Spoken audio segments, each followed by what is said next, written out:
a direct speech sentence will be given and you have to change it into or transformed into an indirect speech sentence. So look at here. So here there are two parts. That is called why didn't you send me a friend request is the reported speech. And here we have a reporting verb. So the direct speech into a sentence, how to remember certain rules. So the biggest topics, and let me brief up, let me say in brief how to a direct sentence in a direct sentence. So we should go through a few steps. So here, the first step is to identify. Identify. The first step is to identify. What should we do? When it comes to identify, we should have identify the subject, the first person, persons. Persons, number one, persons. Persons ಅಂತಂದಾಗ ನಮಗೆಲ್ಲ ಗೊತ್ತು 3 persons, first person, second person and third person. Whenever it is concerned to a direct speech sentence, the first person, the person speaking, ಯಾರು ಮಾತಾಡ್ತಾ ಇದ್ದಾರಾ ಅವರ first person ಅಂತಿತ್ತು, or it called subject. First person, the person speaker or the person speaking is called the first person. Second person, the person spoken to. Look at the example, she is the speaker and this is the first person, and second person is me, she is speaking to. If the third person is person spoken about. ಯಾವ ವ್ಯಕ್ತಿ ಬಗ್ಗೆ ಯಾವ ವ್ಯಕ್ತಿ ಮಾತಾಡ್ತಾನೋ ಅವನು first person, ಯಾವ ವ್ಯಕ್ತಿಗೆ ಮಾತಾಡ್ತಾನೋ ಅವನು second person, ಯಾವ ವ್ಯಕ್ತಿ ಬಗ್ಗೆ ಮಾತಾಡ್ತಾನೋ ಅವನು third person. The person spoken to, the person speaking is the first person, the person spoken to is the second person, and the person speaking about is called the third person. The first person is also called as subject and the second person is also called as object. Now see here, identification ಅಲ್ಲಿ number one, persons identify ಮಾಡಬೇಕು. Next, in a direct speech sentence, very important ಅಂತಂದ್ರೆ first person and second person identify ಮಾಡೋದು ಯಾಕಂತಂದ್ರೆ the pronouns related to first person and second person go changes. Second identification ಅಲ್ಲಿ ಮತ್ತೇನು ಮಾಡಬೇಕು ಅಂತ, we have to identify the reporting verb. The second one is reporting verb. Here said is the reporting verb. Said is the reporting verb. We have to identify the reporting verbs, then identify the tense. Tense identify, very crucial one. Identifying, transforming a speech sentence where indirect speech sentence. Tense identify ಮಾಡಬೇಕು. Tense identify ಮಾಡೋದ್ರ ಜೊತೆಗೆ we have to identify the pronouns. Pronouns ಅಂದ್ರೆ ಏನ್? The pronouns related to first person, second person and third person ಸಂಬಂಧಪಟ್ಟಂತ ಪ್ರೊನೌನ್ಸ್ಗಳನ್ನ ನಾವು identify ಮಾಡಬೇಕು. Here she is the went to the report, you and me are the two pronouns here, you and me. And when it is come to the tense, why didn't you send me a friend request? So here we have the verb did. This is in sentence. Change of pronoun. Pronouns and the words showing the time reference words. Time reference word kuda identify. Nodi. Identify ಮಾಡಬೇಕು. Time reference word ಅಂದ್ರೆ now I will explain you and I will discuss you one by one. So let's go. Sense. Now see here, repeating verb, change of repeating verb. It comes to identification plus second one, identify what we have to subject, object, tense of the sentence, then the words referring the times and location, nearness, farness, refer ಆಗುವಂತ sentence identify ಮಾಡಬೇಕು. Identify ಅಂತಂದ್ರೆ change of verb, that's very important. ಇಲ್ಲಿ reporting verb ಕೂಡ change ಆಗುತ್ತೆ. Suppose said, sometime remains no second said changes to told, depending upon the kinds of sentence. ಯಾವ ರೀತಿಯಾದಂಥ ವಾಕ್ಯ, whether it is an assertive, imperative, exclamative or an interrogative sentence. So ilanta sentence, if it is a if it is a simple statement, told, it remains said. Said changes to asked. Asked, if it is an imperative, it is an interrogative statement. Look at example. It into a friend request. What kind of sentence is it? Yeah, it's a sentence. So changes to asked. Change reporting verb. Asked, exclaimed, requested, said, inquired, suggested, advised. ಇವೆಲ್ಲ ಏನಾಗ್ತವಪ್ಪ ಅಂತಂದ್ರೆ said changes to said. Suppose it is says ಇತ್ತು ಅಂತಂದ್ರೆ tells ಆಗುತ್ತೆ. Say changes to tells to tell ಇತ್ತು ಅಂತಂದ್ರೆ say ಮಾಡ್ತೀವಿ ನಾವು. So these are the changes of reporting verb. So reporting verb ಯಾವಾದ್ರ ಮೇಲೆ ಚೇಂಜ್ ಆಗ್ತದೆ ಅಂದ್ರೆ kinds of sentence. And please bear in mind, whenever we are changing direct speech sentence, all kinds of sentence, imperative, interrogative or exclamatory sentence, whatever kind of sentence it may in direct speech, all the sentences are changes as simple statements, said or written in a very normal way, and they ends with a end. All the reported speech sentence should end with a period, a full stop.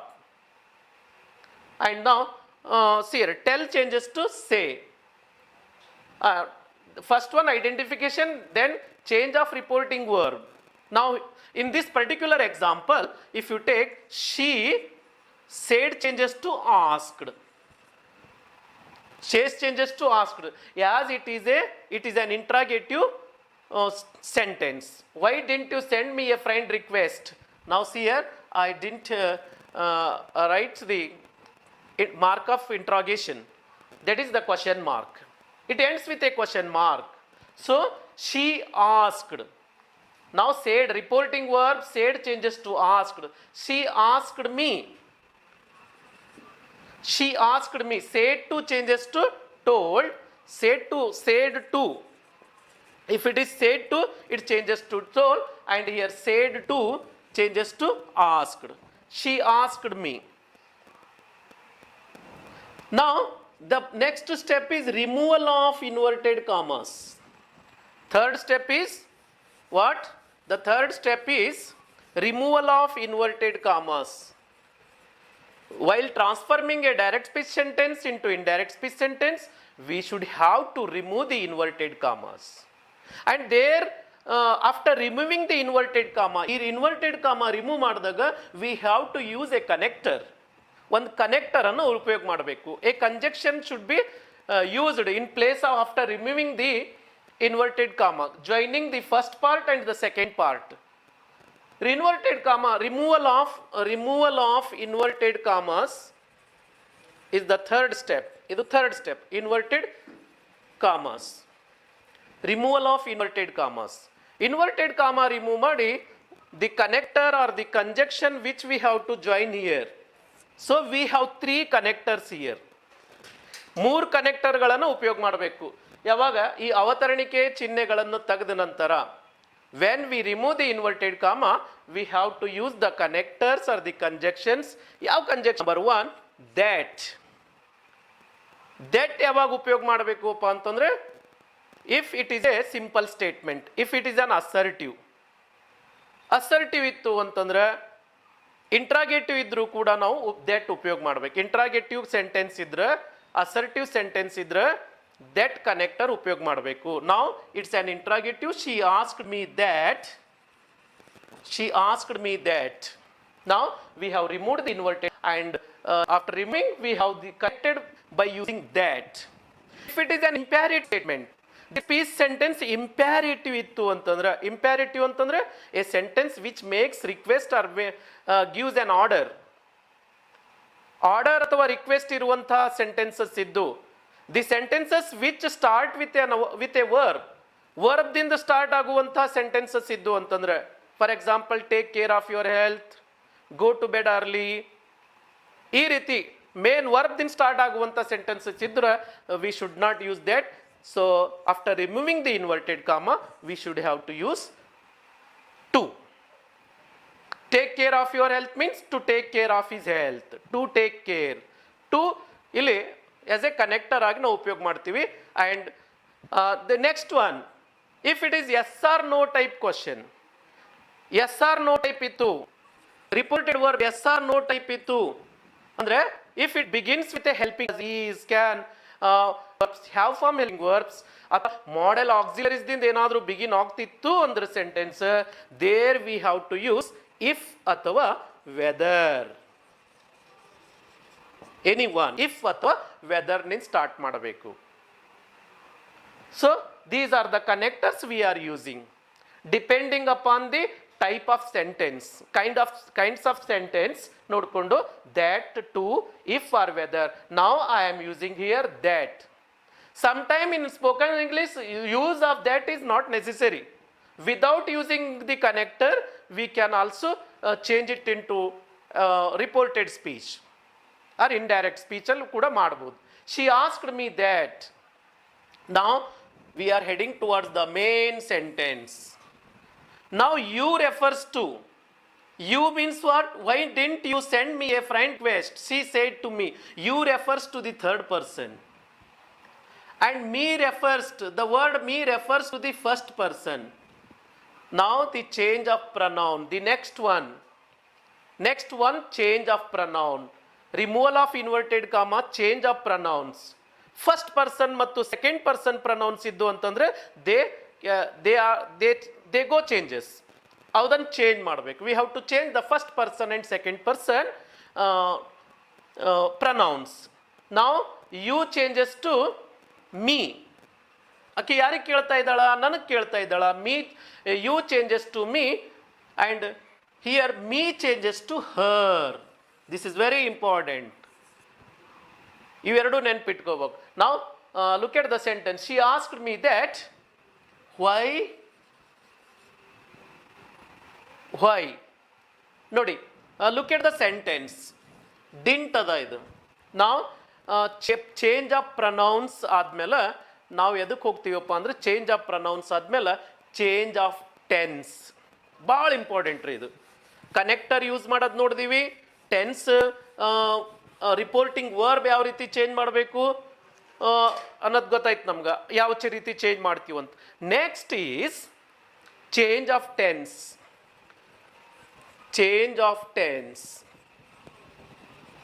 ಇದು ಭಾಳ important step. ಇದು change of tense ಅಲ್ಲಿ ಏನು ಮಾಡ್ತೀವಪ್ಪ ಅಂತಂದ್ರೆ, all the present tense sentences changes to their corresponding past tense sentences. So let me repeat again.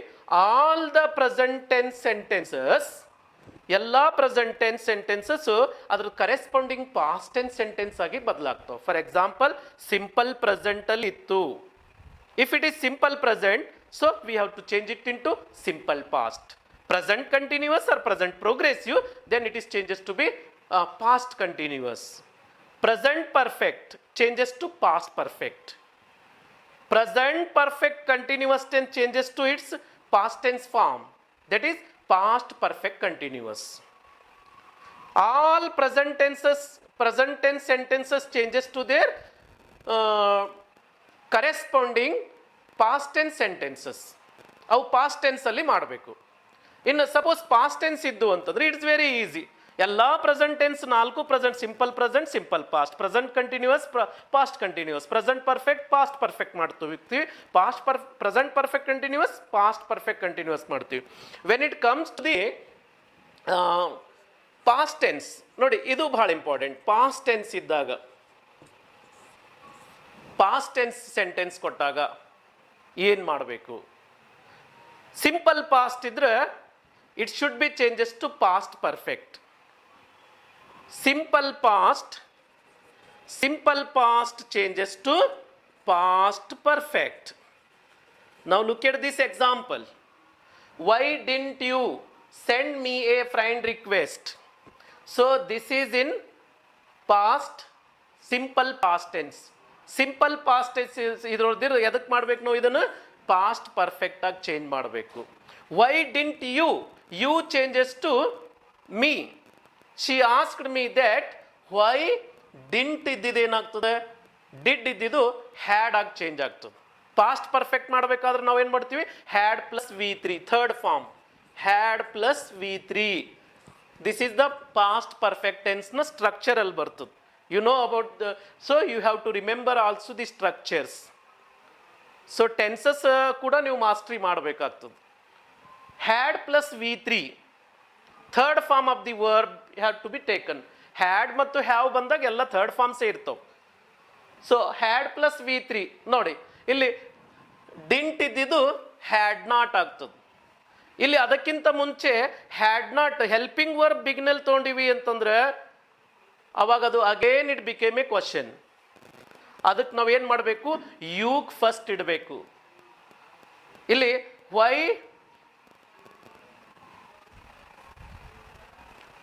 Didn't, Y me ಇದ್ದಿದ್ದು ಏನಾಗ್ತದೆ, ಇಲ್ಲಿ ಯು ಇದ್ದಿದ್ದು ಸಿಯರ್. ಯು ಅಂತಂದ್ರೆ she asking me, I, why me changes to I.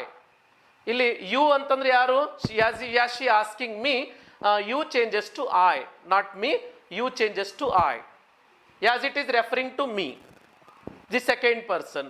Y I didn't ಇದ್ದಿದ್ದು ಏನಾಗ್ತದೆ, had not. Why I hadn't,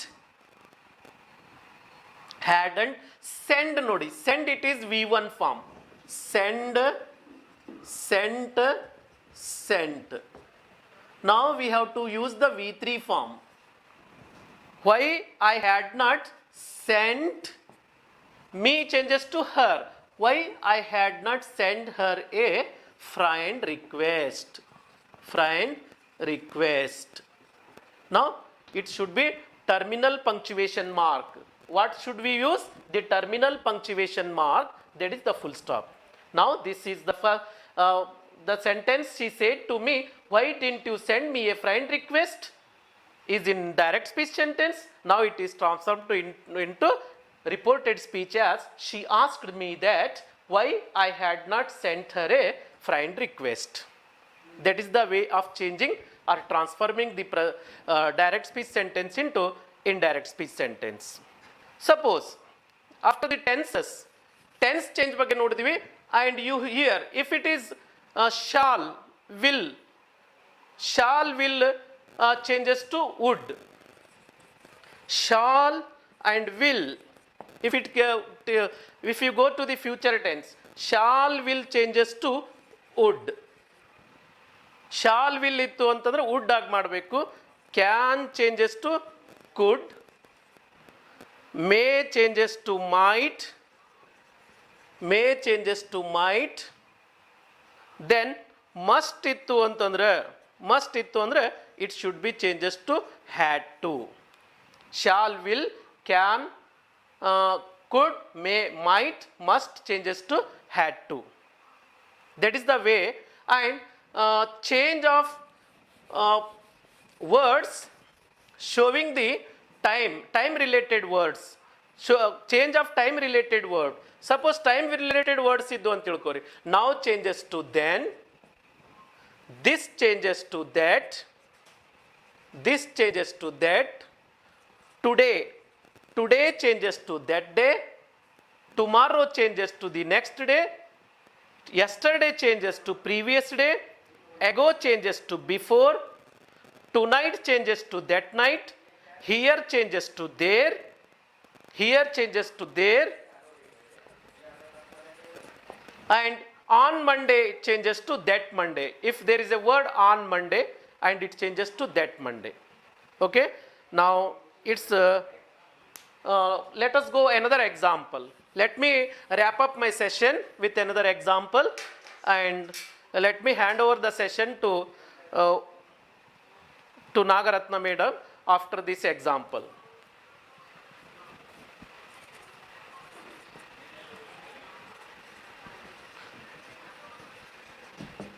Get me some water.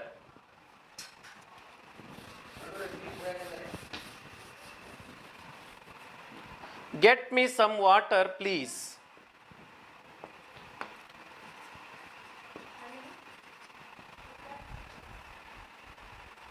Said the teacher. Now see here.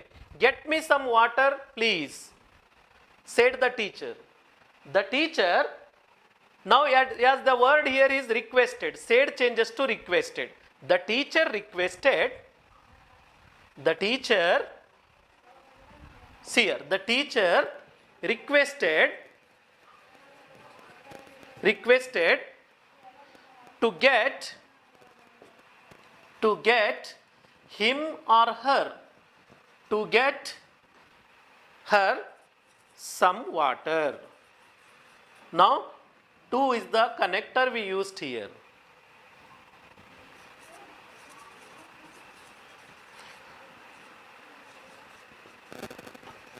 Does she complete her assignment?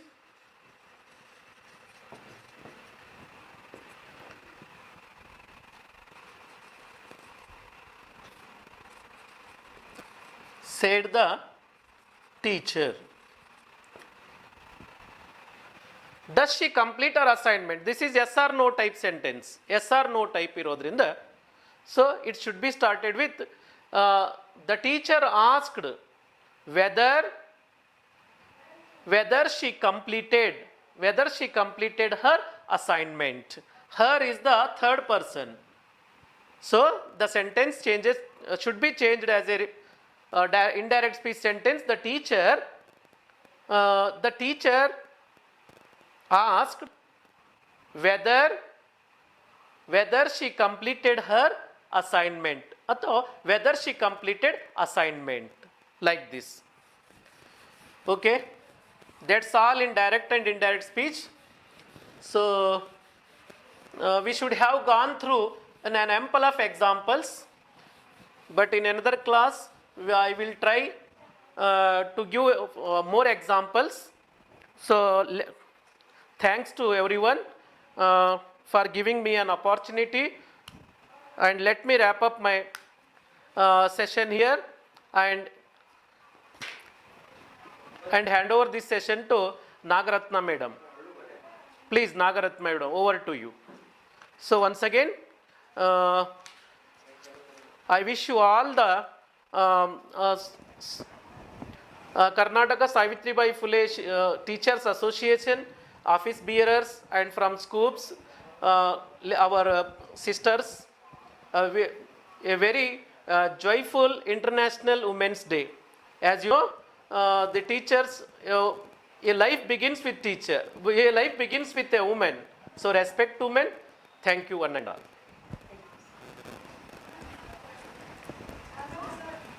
Thank you very much, my sir. Good evening, everyone. Dear student, welcome to online classes. Today I am taking There is a Girl by a Track and question paper analysis. So once again, wish you happy Women's Day to all the ladies and have a wonderful day.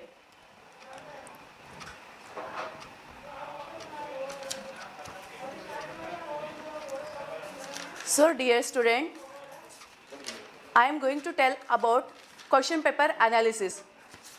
What are the criteria we have to focus in a model question paper?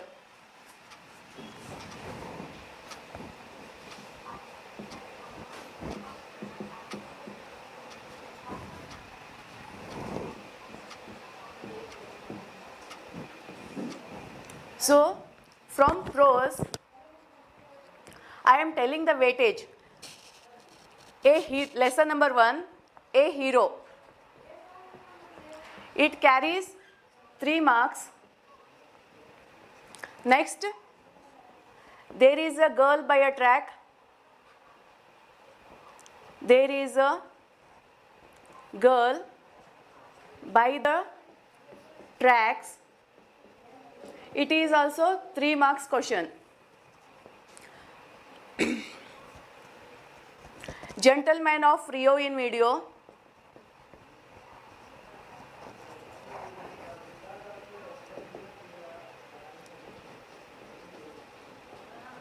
It also carries 3 marks. Dr. B.R.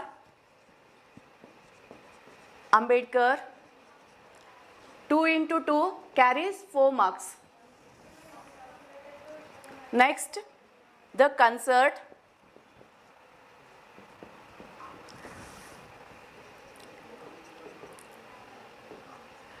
In the lesson concert, there are two questions, that is 2 into 2, that is 2 marks question, short answer questions, it carries 4 marks.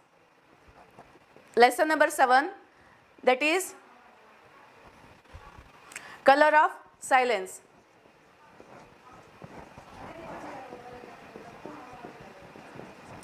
It carries 3 marks. Total from prose section 3, 3, 3, 4, 4, 4, 3, totally 20 marks. So in the prose session, we are going to get a 20 marks question paper. A hero, after analyzing of the model question paper and the preparatory question paper, a hero, the question is asked for long answer question and it carries 3 marks. There is a girl by a track. It is a reference to context question. So they have asked RC question. Next, gentleman of Rio in Medio, it is also carries 3 marks, that is RC question. Dr. B.R. Ambedkar question, there are 2 marks, 2 questions, it is for 4 marks. And concert, it is also asked for 2 into 2, that is 4 marks. Color of silence, 3 marks. Totally from prose part, we are going to get 20 marks. Now look at poetry section.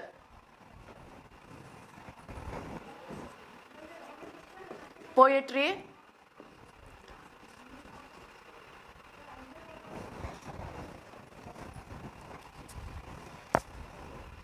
Grandma climbs a tree. It carries 4 marks, that is summary.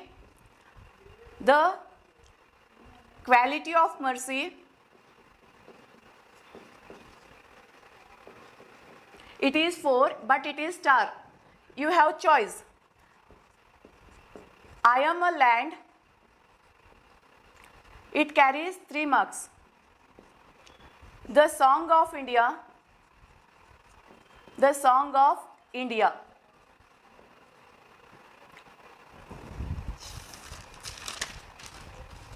The Song of India also carries 3 marks. Judge poem 2.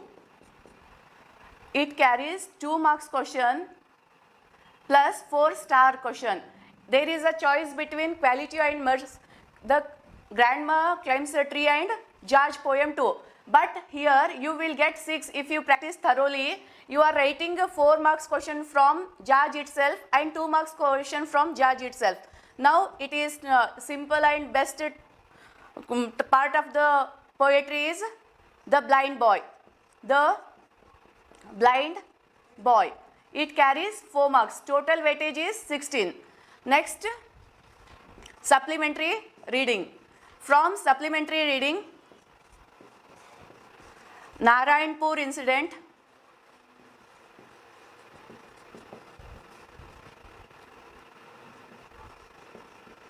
It carries 2 marks. You have got choice whether you should practice Dicky Dolma or Hanif. There is a choice. Here the choice is between Narayanpur incident. In this lesson you are getting the same questions from the lesson. But here there is a choice, Dicky Dolma or Hanif. Here 4 marks. Total from prose, poetry and supplementary reading, there is a 20, 16 plus 4. We are getting total 40 from prose, poetry and supplementary reading.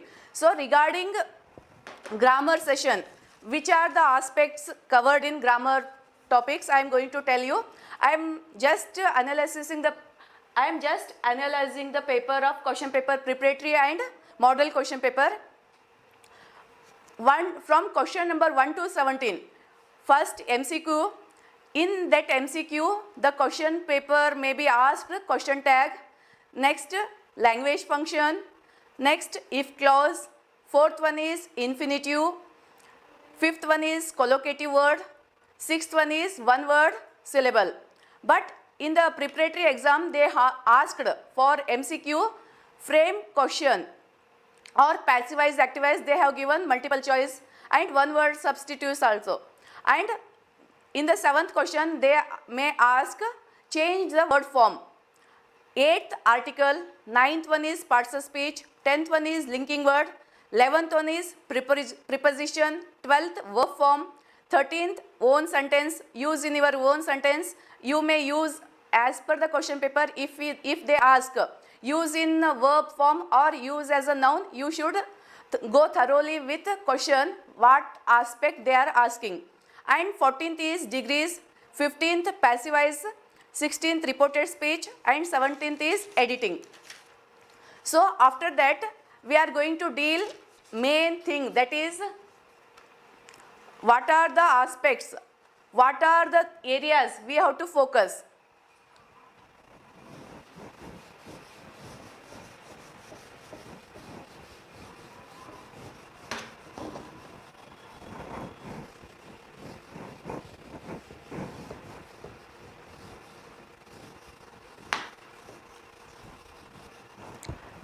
Dear students, we have dealt with prose, poetry and supplementary, and after that we have discussed about grammar part, that is 1 to 17 questions, what are the questions asked in the grammar point. Now I am going to deal with heartbeat of a question paper, how you can easily score good marks and easily get thorough knowledge regarding question paper, that is heartbeat.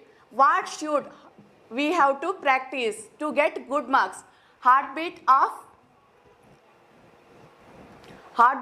question paper, that is question number 31.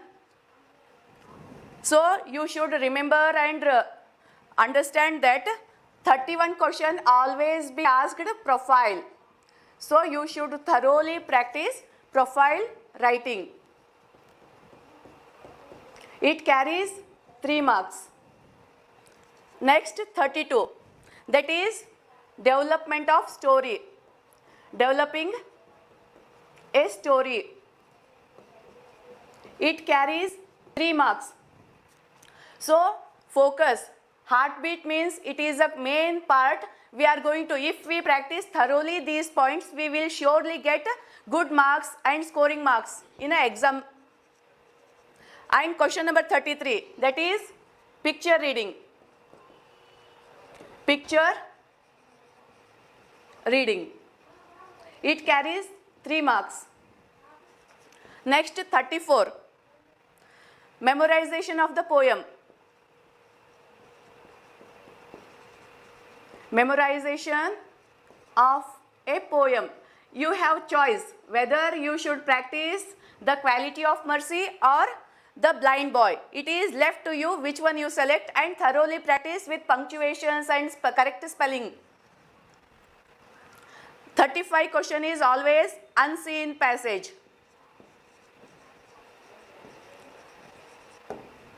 36, summary of the poem.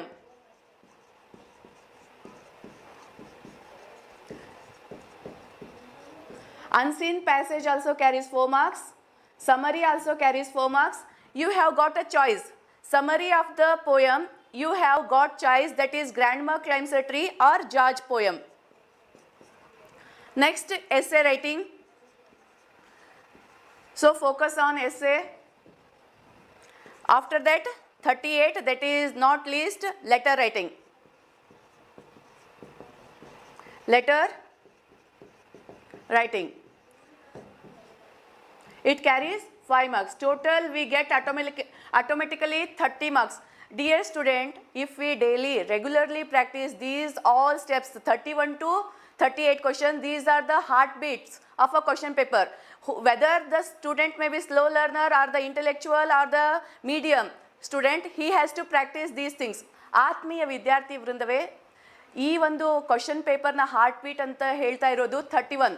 Profile ರೇಟಿಂಗನ್ನು ನೀಟಾಗಿ regular ಆಗಿ 31, 32, 33, 34, 35, 36, 37, 38 ಇವುಗಳನ್ನು daily 1 by 1 ಅಂದರೆ ಒಂದು ಅಂಶಗಳನ್ನು ತಗೊಂಡು ಎಕ್ಸಾಂಪಲನ್ನು ಕೊಡ್ತಾ ಹೋಗಿ change ಮಾಡ್ಕೊತ ನೀವು ಪ್ರಾಕ್ಟೀಸ್ ಮಾಡಿದ್ದೇ ಆದರೆ ಪ್ರೊಫೈಲ್ ರೇಟಿಂಗಲ್ಲಿ 3 ಅಂಕಗಳನ್ನು ತಗೋಬೋದು, ಸ್ಟೋರಿ ಡೆವಲಪ್ಮೆಂಟಲ್ಲಿ 3 ಅಂಕಗಳನ್ನು ತಗೋಬೋದು. ಪಿಕ್ಚರ್ ರೀಡಿಂಗ್ ಡೈಲಿ ಒಂದೊಂದು ಪಿಕ್ಚರ್ಸನ್ನು ತಗೊಳ್ರಿ, ಅದನ್ನು ಡಿಸ್ಕ್ರೈಬ್ ಮಾಡ್ತಾ ಹೋಗ್ರಿ. ಆ ರೀತಿ ಮಾಡೋದ್ರಿಂದನೂ ನೀವು ಅಂಕಗಳನ್ನು ಸ್ಕೋರ್ ಮಾಡ್ಬೋದು. ಆಮೇಲೆ ಡೈಲಿ ಒಂದೊಂದು ಸ್ಟಾಂಜಾಸ್ಗಳನ್ನು ಬರಿತಾ ಹೋಗ್ರಿ. ಸ್ಟಾಂಜಾಸನ್ನು ಬರೆದಾಗ ಪೋಯೆಟ್ ಹೆಸರನ್ನು ಕಂಪಲ್ಸರಿ ಬರೀರಿ, ಪಂಕ್ಚುವೇಷನ್ ಮಾರ್ಕನ್ನು ಯೂಸ್ ಮಾಡಿರಿ. ಆಮೇಲೆ ನೆಸೆಸರಿ ಇರುವಂಥ ಅಂಶಗಳನ್ನು ಪ್ರಾಕ್ಟೀಸ್ ಮಾಡಿ ಥರೋ ಆಗಿ ನೀವು ಒಳ್ಳೆಯ ರೀತಿಯಲ್ಲಿ ಇದರಲ್ಲಿ ಅಂಕಗಳನ್ನು ಸ್ಕೋರ್ ಮಾಡ್ಬೋದು. ಅನ್ಸೀನ್ ಪ್ಯಾಸೇಜ್, ಇದು ಅಲ್ಲಿಯೇ ನಮಗೆ ಪ್ರಿಪೇರ್ ಆಗೋ ಅವಶ್ಯಕತೆ ಇಲ್ಲ. ಯಾವುದೋ ಒಂದು ಪ್ಯಾಸೇಜನ್ನು ಕೊಟ್ಟಿರ್ತಾನೆ, ಅದಕ್ಕೆ 2 ಅಂಕಗಳ ಪ್ರಶ್ನೆ 2 ಕೇಳಿರ್ತಾರೆ, ಅವುಗಳನ್ನು ಥರೋ ಆಗಿ ಓದ್ಕೊಂಡು ಅಲ್ಲಿ ಆನ್ಸರನ್ನು ಮಾಡ್ಬೋದು. ಆಮೇಲೆ ಸಮರಿ, ನಿಮಗೆ ಇನ್ನೊಂದು ಒಳ್ಳೆ ಅಡ್ವಾಂಟೇಜಸ್ ಸಮರಿಯಲ್ಲಿ ಅಂದರೆ ನೀವು ಜಾಜ್ ಪೋಯಮನ್ನು ಮಾಡಿದರೆ 2+4 6 ಅಂಕಗಳನ್ನು ತಗೋಬೋದು. ಅಥವಾ ನೀವು ಗ್ರ್ಯಾಂಡ್ ಮಾ ಕ್ಲೈಮ್ಸ್ ಟ್ರೀಯನ್ನು ಥರೋಲಿ ಪ್ರಾಕ್ಟೀಸ್ ಮಾಡಿದರೆ ಅದರಲ್ಲಿ 4 ಮಾರ್ಕ್ಸ್. ಆದರೆ ಇದು ನಿಮಗೆ ಬಿಟ್ಟಿದ್ದು, ಯಾವುದು ನಿಮಗೆ ಈಸಿಯಾಗಿ ರಿಮೆಂಬರ್ ಮಾಡೋಕ್ಕಾಗುತ್ತೆ ಅದನ್ನು ಮಾಡಿ ಪ್ರಾಕ್ಟೀಸು. ದೆನ್ ಎಸ್ಸೆ, ರೀಸೆಂಟಾಗಿ ಯಾವ್ಯಾವ ಅಪ್ಡೇಟ್ಸ್ಗಳಿದೆ ಅವುಗಳನ್ನು ಓದ್ತಾ ಹೋಗಿ ಸ್ವೀಟಾಗಿ ಶಾರ್ಟಾಗಿ ಬರಿತಾ ಹೋಗಿದ್ರೆ ಒಳ್ಳೆ ಅಂಕಗಳನ್ನು ಪಡ್ಕೋಬೋದು. Next letter writing. ಲೆಟರ್ ರೈಟಿಂಗಲ್ಲಿ 2 ಪ್ರಕಾರಗಳನ್ನು ನಾವು ನೋಡ್ತಾ ಇರ್ತೀವಿ. ಒಂದು ಅಫಿಷಿಯಲ್ ಲೆಟರ್, ಇನ್ನೊಂದು ಪರ್ಸ್ನಲ್ ಲೆಟರ್. ನಾನು ಎಕ್ಸಾಮ್ ಪಾಯಿಂಟ್ ಆಫ್ ವ್ಯೂ ಇಂದ ನಿಮ್ಮೆಲ್ಲರಿಗೂ ಹೇಳೋದು, ನಿಮ್ಮಲ್ಲಿ ಯಾವುದು ನೀವು ಥರೋ ಆಗಿ ಪ್ರಿಪೇರ್ ಆಗಿರ್ತೀರಿ ಅದನ್ನು ಚೆಂದ ಪ್ರಾಕ್ಟೀಸ್ ಮಾಡಿ. ಡೈಲಿ ಒಂದೊಂದು ಕ್ವಶನ್ಗಳನ್ನು ಹಾಕ್ತಾ ಹೋಗ್ರಿ, ಟಾಪಿಕನ್ನು ಚೇಂಜ್ ಮಾಡ್ತಾ ಹೋಗಿ. ಈ ರೀತಿ ಇವುಗಳನ್ನು ಪ್ರಾಕ್ಟೀಸ್ ಮಾಡೋದ್ರಿಂದ ನಿಮ್ಮ ಸ್ಪೆಲ್ಲಿಂಗ್ ಮಿಸ್ಟೇಕಿಂದ ಔಟ್ಕಮ್ ಆಗ್ಬೋದು. ಆಮೇಲೆ ನಿಮ್ಮ ಹ್ಯಾಂಡ್ ರೈಟಿಂಗ್ ಇಂಪ್ರೂವ್ ಆಗುತ್ತೆ. ಇವುಗಳನ್ನು ಚೆನ್ನಾಗಿ ಪ್ರಾಕ್ಟೀಸ್ ಮಾಡಿರಿ. ಆಮೇಲೆ ಕ್ವಶನ್ ನಂಬರ್ 1 to 17 ಗ್ರಾಮರ್ಗಳನ್ನು ಎಡಿಟಿಂಗ್ಗಳಲ್ಲಿ ಫೋಕಸ್ ಮಾಡಿದಾಗ ಕ್ಯಾಪಿಟಲನ್ನು ಕೇಳ್ಬೋದು ಮಿಸ್ಟೇಕ್, ಪ್ಲೂರಲನ್ನು ಕೇಳ್ಬೋದು, ಅಥವಾ ವರ್ಬಲ್ ಮಿಸ್ಟೇಕ್ಸನ್ನು ಕೇಳ್ಬೋದು. ಅವುಗಳನ್ನು ಕಾನ್ಸಂಟ್ರೇಟ್ ಮಾಡ್ತಾ ಹೋಗಿ. ಸೊ ಇವಾಗ ನಾವು ಪ್ರಶ್ನೆ ಪತ್ರಿಕೆ ಯಾವ ರೀತಿ ರಚನೆ ಆಗಿರುತ್ತೆ ಅಂತೇಳಿ ನೋಡಿದ್ವಿ. ಆಮೇಲೆ ಪ್ರಶ್ನೆ ಪತ್ರಿಕೆಯಲ್ಲಿ ಪ್ರಮುಖವಾಗಿ 5 ಭಾಗಗಳನ್ನು ನಾವು ಕಾಣ್ತೀವಿ. ಆ 5 ಭಾಗಗಳು ಯಾವ್ಯಾವ ಅಂದರೆ 1 to 17 ಗ್ರಾಮರನ್ನು ಕಾಣ್ತೀವಿ. ಆಮೇಲೆ 1 to 17 ಗ್ರಾಮರ್ ಆದಮೇಲೆ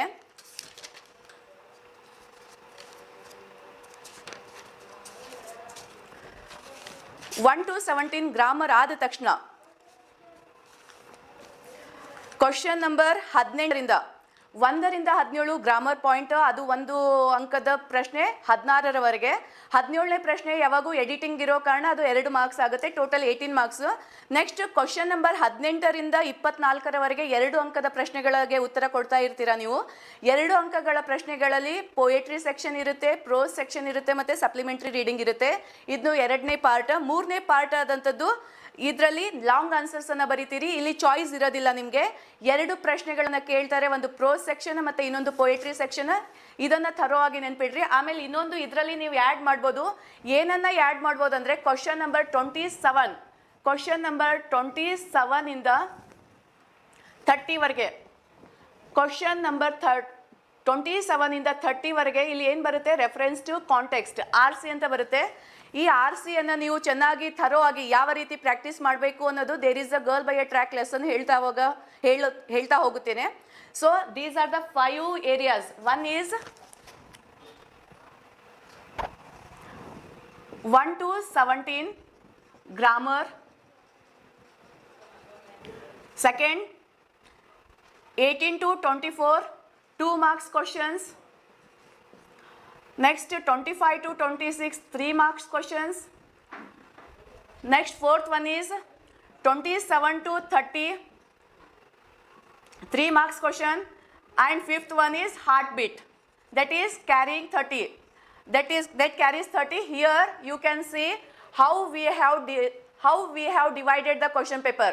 ಸೊ ಆತ್ಮೀಯ ವಿದ್ಯಾರ್ಥಿಗಳೇ, ಕನ್ಫ್ಯೂಸ್ ಆಗಬೇಡ್ರಿ. ಪ್ರಶ್ನೆ ಪತ್ರಿಕೆ ನಿಮ್ಮ ಕೈಯಲ್ಲಿ ಬಂದಾಗ 1ರಿಂದ 17ರವರೆಗೆ ಗ್ರಾಮರ್ ಪಾಯಿಂಟ್ಗಳಿರುತ್ತೆ, ಅದನ್ನು ಚೆಂದ ಓದ್ಕೊಳ್ರಿ. ಆಮೇಲೆ 2ನೇ ಸಬ್ ಯೂನಿಟಲ್ಲಿ 18ರಿಂದ 24 ಪ್ರಶ್ನೆಗಳು ಯಾವತ್ತು 2 ಅಂಕದ ಪ್ರಶ್ನೆಗಳಿರುತ್ತೆ. ಅದು ಪ್ರೋಸಿಂದ ಇರುತ್ತೆ, ಪೋಯೆಟ್ರಿಯಿಂದ ಇರುತ್ತೆ, ಮತ್ತು ಸಪ್ಲಿಮೆಂಟ್ರಿ ರೀಡಿಂಗಿಂದ ಇರುತ್ತೆ. ಆಮೇಲೆ 3ನೇ ಪಾರ್ಟ್ ಲಾಂಗ್ ಆನ್ಸರ್. ಇದು ಶಾರ್ಟ್ ಆನ್ಸರ್, ಇದು ಲಾಂಗ್ ಆನ್ಸರ್.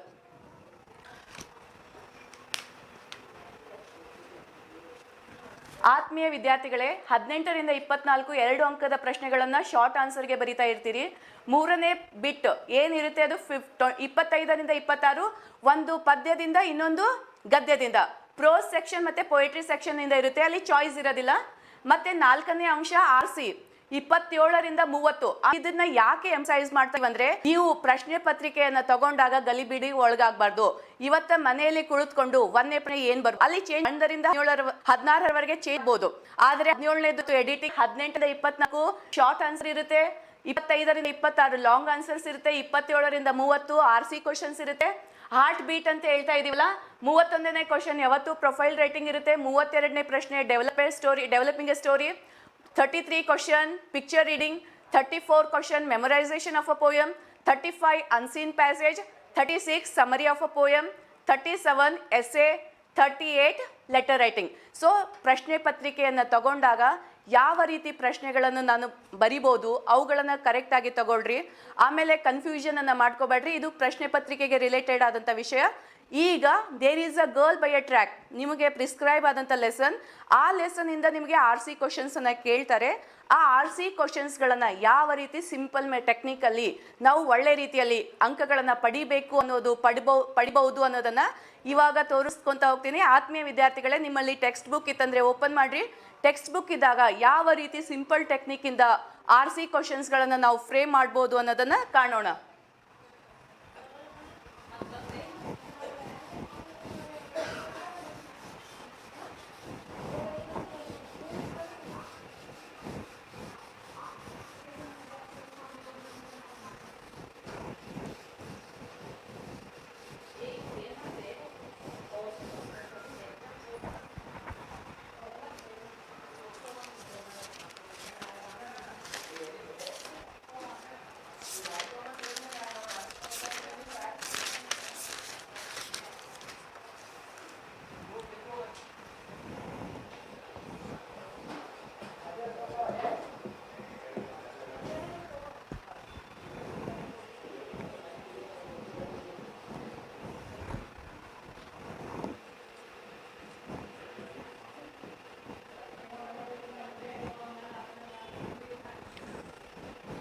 ಆತ್ಮೀಯ ವಿದ್ಯಾರ್ಥಿಗಳೇ, there is a girl by a track ಪಾಠದಿಂದ RC ಪ್ರಶ್ನೆಗಳನ್ನು ಯಾವ ರೀತಿ ಉತ್ತರಿಸಬೇಕು ಅನ್ನೋ ಒಂದು ಟೆಕ್ನಿಕನ್ನು ಹೇಳ್ಕೊಡ್ತಾ ಇದ್ದೀನಿ.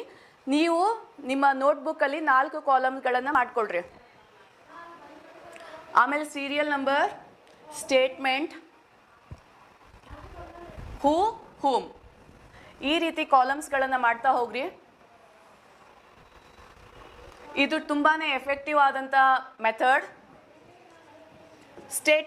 ಸ್ಟೇಟ್ಮೆಂಟ್ ಅಂದರೆ ಮತ್ತೇನೂ ಅಲ್ಲ, ಯಾವ ಡೈಲಾಗ್ಸ್ಗಳನ್ನು ಯಾರು ಹೇಳಿದರು ಅನ್ನೋದನ್ನು ನಾವು ಸ್ಟೇಟ್ಮೆಂಟ್ ಅಂತ ಹೇಳ್ತಿದ್ದೀವಿ.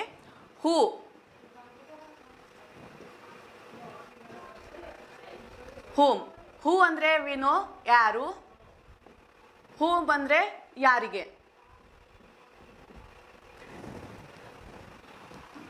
ಸಿಂಪಲ್ ಟೆಕ್ನಿಕ್ಗಳ ಮೂಲಕ ನಾವು ಎಕ್ಸಾಮಲ್ಲಿ ಬಂದಂಥ RC ಕ್ವಶನ್ಗಳಿಗೆ ಅತ್ಯಂತ ಕಡಿಮೆ ಕಲಿಕೆ ಇರುವಂಥ ವಿದ್ಯಾರ್ಥಿಗಳು ಡೈಲಾಗ್ ಗೊತ್ತಾಯ್ತಂದರೆ ಆರಾಮಾಗಿ ಉತ್ತರಿಸಬಲ್ಲಂಥ ಆನ್ಸರ್ಸ್ಗಳನ್ನು ಅಷ್ಟೇ ಹೇಳ್ತಾ ಇದ್ದೀವಿ. A-B ಪಾರ್ಟಿಗೆ ಗಮನ ಕೊಡ್ತಾ ಇದ್ದೀವಿ.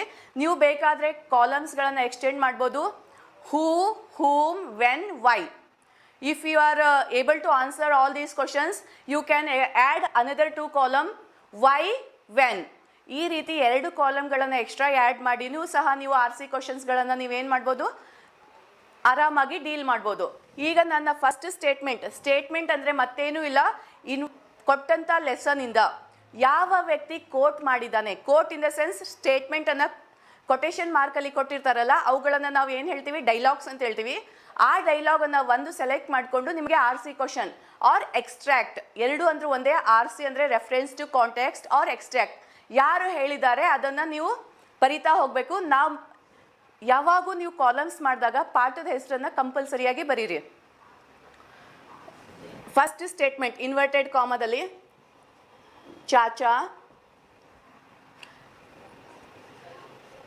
ಕ್ಯಾನ್ ಐ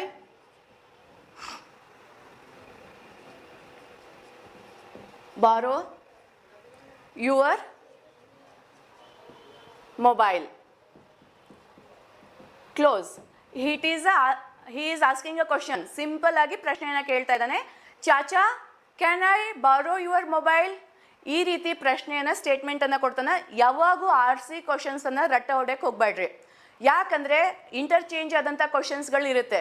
ಕ್ವಶನ್ಸ್ಗಳು ಫಸ್ಟ್ ಸ್ಟೇಟ್ಮೆಂಟ್ ಮಾತ್ರ ಸೇಮ್ ಇರ್ಬೋದು, ಆದರೆ ಕ್ವಶನ್ಸ್ಗಳು ಚೇಂಜ್ ಆಗಿರ್ಬೋದು. ಯಾವ ರೀತಿ ಚೇಂಜ್ ಆಗುತ್ತೆ ಅಂತೇಳಿ ನಿಮಗೆ ಟ್ವಿಸ್ಟ್ ಮಾಡೋಲ್ಲ, ಆಮೇಲೆ ಟ್ವಿಸ್ಟ್ ಯಾವ ರೀತಿ ಮಾಡ್ತಾರೆ ಅಂತ ಹೇಳ್ತೀನಿ. Chacha can I borrow your mobile? ಈ ಪ್ರಶ್ನೆಯನ್ನ ಯಾರು ಕೇಳಿದರು? Do you know the answer students? Okay, Chacha can I borrow your mobile said by, ಇದನ್ನ ಹೇಳಿದವ್ರು ಯಾರು? ಬಾಲೇಶ್ವರ್. ಬಾಲೇಶ್ವರ್ ಯಾರಿಗೆ ಕೇಳ್ತಾ ಇದ್ದಾನೆ? Tempo truck driver.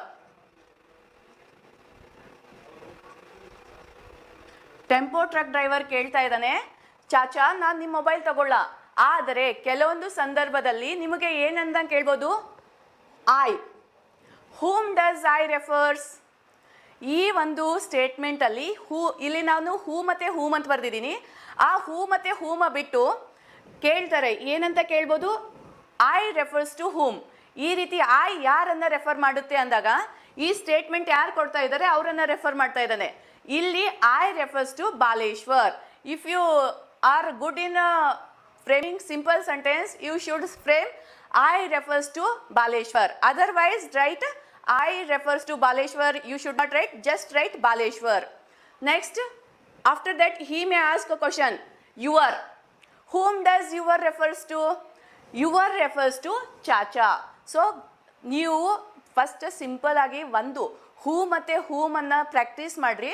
ಅದರಲ್ಲಿ ಬಂದಂಥ ಸ್ಟೇಟ್ಮೆಂಟಲ್ಲಿ ಆ ಯಾರಪ್ಪ ಯು ಯಾರಪ್ಪ ಅಂತೇಳಿ ನಿಮಗೆ ಇನ್ನೊಂದು ಸ್ವಲ್ಪ ಕಲಿಕೆಯಲ್ಲಿ ನೀವೇ ಪ್ರಶ್ನೆಗಳನ್ನು ಹಾಕೊತಾ ಹೋದರೆ ನಿಮ್ಮ ಪ್ರಶ್ನೆಗೆ ಏನಾಗುತ್ತೆ, ಆನ್ಸರ್ಸ್ಗಳು ಡಿಫರ್ ಆಗಿ ಸಿಗುತ್ತೆ.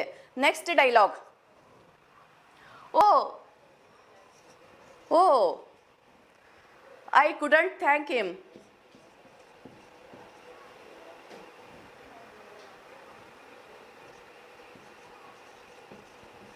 I couldn't thank him. So ಈ ಡೈಲಾಗ್ ಯಾರು ಹೇಳ್ತಾ ಇದ್ದಾರೆ? Once again it is said by Baleshwar. ಯಾರಿಗೆ ಹೇಳ್ತಾ ಇದ್ದಾನೆ? ಚಾಚಾಗೆ ಹೇಳ್ತಾ ಇದ್ದಾನೆ. Sometimes if you are not good in spellings, Chacha is also referred to tempo truck driver or tempo truck driver is referred to Chacha. ಈಗ ಚಾಚಾ ಅಂತ ನಿಮಗೆ ಚಾಚಾ ಟೆಂಪೋ ಟ್ರಕ್ ಡ್ರೈವರ್ ನೆನ್ಪು ಬರ್ತಿಲ್ಲ, ಚಾಚಾ ಅಂತ ನೆನ್ಪು ಬಂದರೆ ಚಾಚಾ ಅಂತ ಬರಿಬೋದು. ಇಲ್ಲ, ಚಾಚಾ ಬದಲಾಗಿ ನಂಗೆ ಟೆಂಪೋ ಟ್ರಕ್ ಡ್ರೈವರ್ ಅಂತ ಬಂದಿದ್ರೆ ಅದನ್ನು ಬರಿಬೋದು. ಸೊ ನೆಕ್ಸ್ಟ್ ಇಲ್ಲಿ ಮತ್ತೆ ಟ್ವಿಸ್ಟ್ ಏನು ಕೇಳ್ಬೋದು? ಐ. ಐ ಅಂದರೆ ಯಾರು? ಬಾಲೇಶ್ವರ್. ಹಿಮ್ ಅಂದರೆ ಯಾರು? Tempo truck driver. ಈ ರೀತಿ ಪ್ರಶ್ನೆಗಳನ್ನು ನೀವೇ ಪ್ರಿಪೇರ್ ಮಾಡ್ತಾ ಹೋದಾಗ ನಿಮಗೆ ಗೊತ್ತಾಗುತ್ತೆ ಯಾವ ಡೈಲಾಗ್ಸ್ ಯಾವ ಪಾಠದಿಂದ ಬಂದಿದೆ, ಯಾರು ಯಾರಿಗೆ ಹೇಳಿದರು. ಈ ರೀತಿ ಥರೋ ಆಗಿ ಓದೋದ್ರಿಂದ ನೀವು ನಾಟ್ ಓನ್ಲಿ ದಿಸ್, ಇವತ್ತ ಮನೆಯಲ್ಲಿ ಮತ್ತೆ ಕುಳಿತುಕೊಂಡು ಯಾವ್ಯಾವ ಪಾಠಗಳು ಡೈಲಾಗ್ಸ್ ಇದೆ ಆ ಡೈಲಾಗ್ಸ್ಗಳನ್ನು ಹೆಡ್ಡಿಂಗ್ ಬರೀರಿ. 4 ಕಾಲಮ್ಗಳನ್ನು ಮಾಡ್ಕೊಳ್ರಿ. 1ನೇದು ಸೀರಿಯಲ್ ನಂಬರ್, 2ನೇದು ಸ್ಟೇಟ್ಮೆಂಟ್, 3ನೇದು ಹೂ, 4ನೇದು ಹೂಮ್. ಈ ರೀತಿ ಬರಿತಾ ಹೋಗ್ತಾ ಹೋಗ್ರಿ. ನೀವೇ ಪ್ರಶ್ನೆಗಳನ್ನು ಇದನ್ನು ಪೇರ್ ವರ್ಕ್ ಮಾಡ್ಬೋದು, ಗ್ರೂಪ್ ವರ್ಕ್ ಮಾಡ್ಬೋದು, ಅಥವಾ ನಿಮ್ಮ ಪೇರೆಂಟ್ಸ್ ಜೊತೆ ಇಂಟರಾಕ್ಟ್ ಮಾಡೋಕ್ಕೆ ನಿಮ್ಮ ಪೇರೆಂಟ್ಸಿಗೂ ಇನ್ವಾಲ್ವ್ ಮಾಡ್ಕೋಬೋದು. Just mamma I am going to tell a dialogue, you listen a story and you are taking the role of this guy and I am taking the role of this girl. So I am telling interchanging the dialogues who said like this. You are going to make it as a fun in your home. Next, let us go and help her. Okay, ಈ dialogue ಯಾರು ಹೇಳ್ತಾ ಇದ್ದಾರೆ? ಈ dialogue ಸಹ ಬಾಲೇಶ್ವರ್ ಹೇಳ್ತಾ ಇದ್ದಾನೆ. ಯಾರಿಗೆ ಹೇಳ್ತಾ ಇದ್ದಾನೆ ಅಂದರೆ ಅಲ್ಲಿರುವಂಥ ಪ್ಯಾಸೆಂಜರ್ಸ್ಗಳನ್ನು ಹೇಳ್ತಾ ಇದ್ದಾನೆ. ಅಲ್ಲಿ ಪ್ಯಾಸೆಂಜರ್ಸ್ ಇದ್ರು, ಅವರೆಲ್ಲಾನು ಹೆಲ್ಪ್ ಮಾಡೋಕ್ಕೆ ಇಷ್ಟ ಇರಲಿಲ್ಲ. ಆದರೆ ಬಾಲೇಶ್ವರ್ ಏನು ಹೇಳ್ತಾ ಇದ್ದಾನೆ? ಓಕೆ, ಅಲ್ಲಿ ಟ್ರಕ್ ಮೇಲೆ ಒಂದು ಹುಡುಗಿ ಬಿದ್ದಿದ್ದಾಳೆ, ಅವಳಿಗೆ ಹೋಗಿ ಹೆಲ್ಪ್ ಮಾಡೋಣ ಅಂತ ಹೇಳಿದಾಗ ಈ ಡೈಲಾಗ್ ಹೇಳಿದ್ದು ಬಾಲೇಶ್ವರ್. ಇದನ್ನು ಯಾರಿಗೆ ಹೇಳ್ತಾ ಇದ್ದಾರೆ? ಯಾರಿಗೆ ಹೇಳ್ತಾ ಇದ್ದಾರೆ ಅಂದರೆ ಪ್ಯಾಸೆಂಜರ್ಗೆ ಹೇಳ್ತಾ ಇದ್ದಾರೆ. ಆಮೇಲೆ ನೀವು ಶಾರ್ಟ್ಕಟ್ ಮೆಥಡನ್ನು ಫಾಲೋ ಮಾಡಬೇಡ್ರಿ. ಯಾಕಂದರೆ ಶಾರ್ಟ್ಕಟ್ ಮೆಥಡನ್ನು ಫಾಲೋ ಮಾಡೋದ್ರಿಂದ ಸ್ಪೆಲ್ಲಿಂಗ್ ಮಿಸ್ಟೇಕ್ಗಳನ್ನು ರೆಕ್ಟಿಫೈ ಮಾಡೋಕ್ಕಾಗಲ್ಲ. ಸ್ಪೆಲ್ಲಿಂಗ್ ಮಿಸ್ಟೇಕ್ ರೆಕ್ಟಿಫೈ ಮಾಡಬೇಕಾಯ್ತಂದರೆ ನಾವು ಏನು ಮಾಡ್ತಾ ಹೋಗಬೇಕು? ಕಂಪ್ಲೀಟ್ ಆದಂಥ ಸ್ಪೆಲ್ಲಿಂಗ್ಸ್ಗಳನ್ನು ಬರಿಬೇಕು. ಇಂಗ್ಲೀಷ್ ಇರೋದೇ ಸ್ಪೆಲ್ಲಿಂಗ್ ರೂಲ್ ಮೇಲೆ. ಆ ಸ್ಪೆಲ್ಲಿಂಗ್ಗಳನ್ನು ಕರೆಕ್ಟಾಗಿ ಸ್ಪೆಲ್ ಮಾಡ್ತಾ ಬರಿತಾ ಹೋಗ್ರಿ. Next,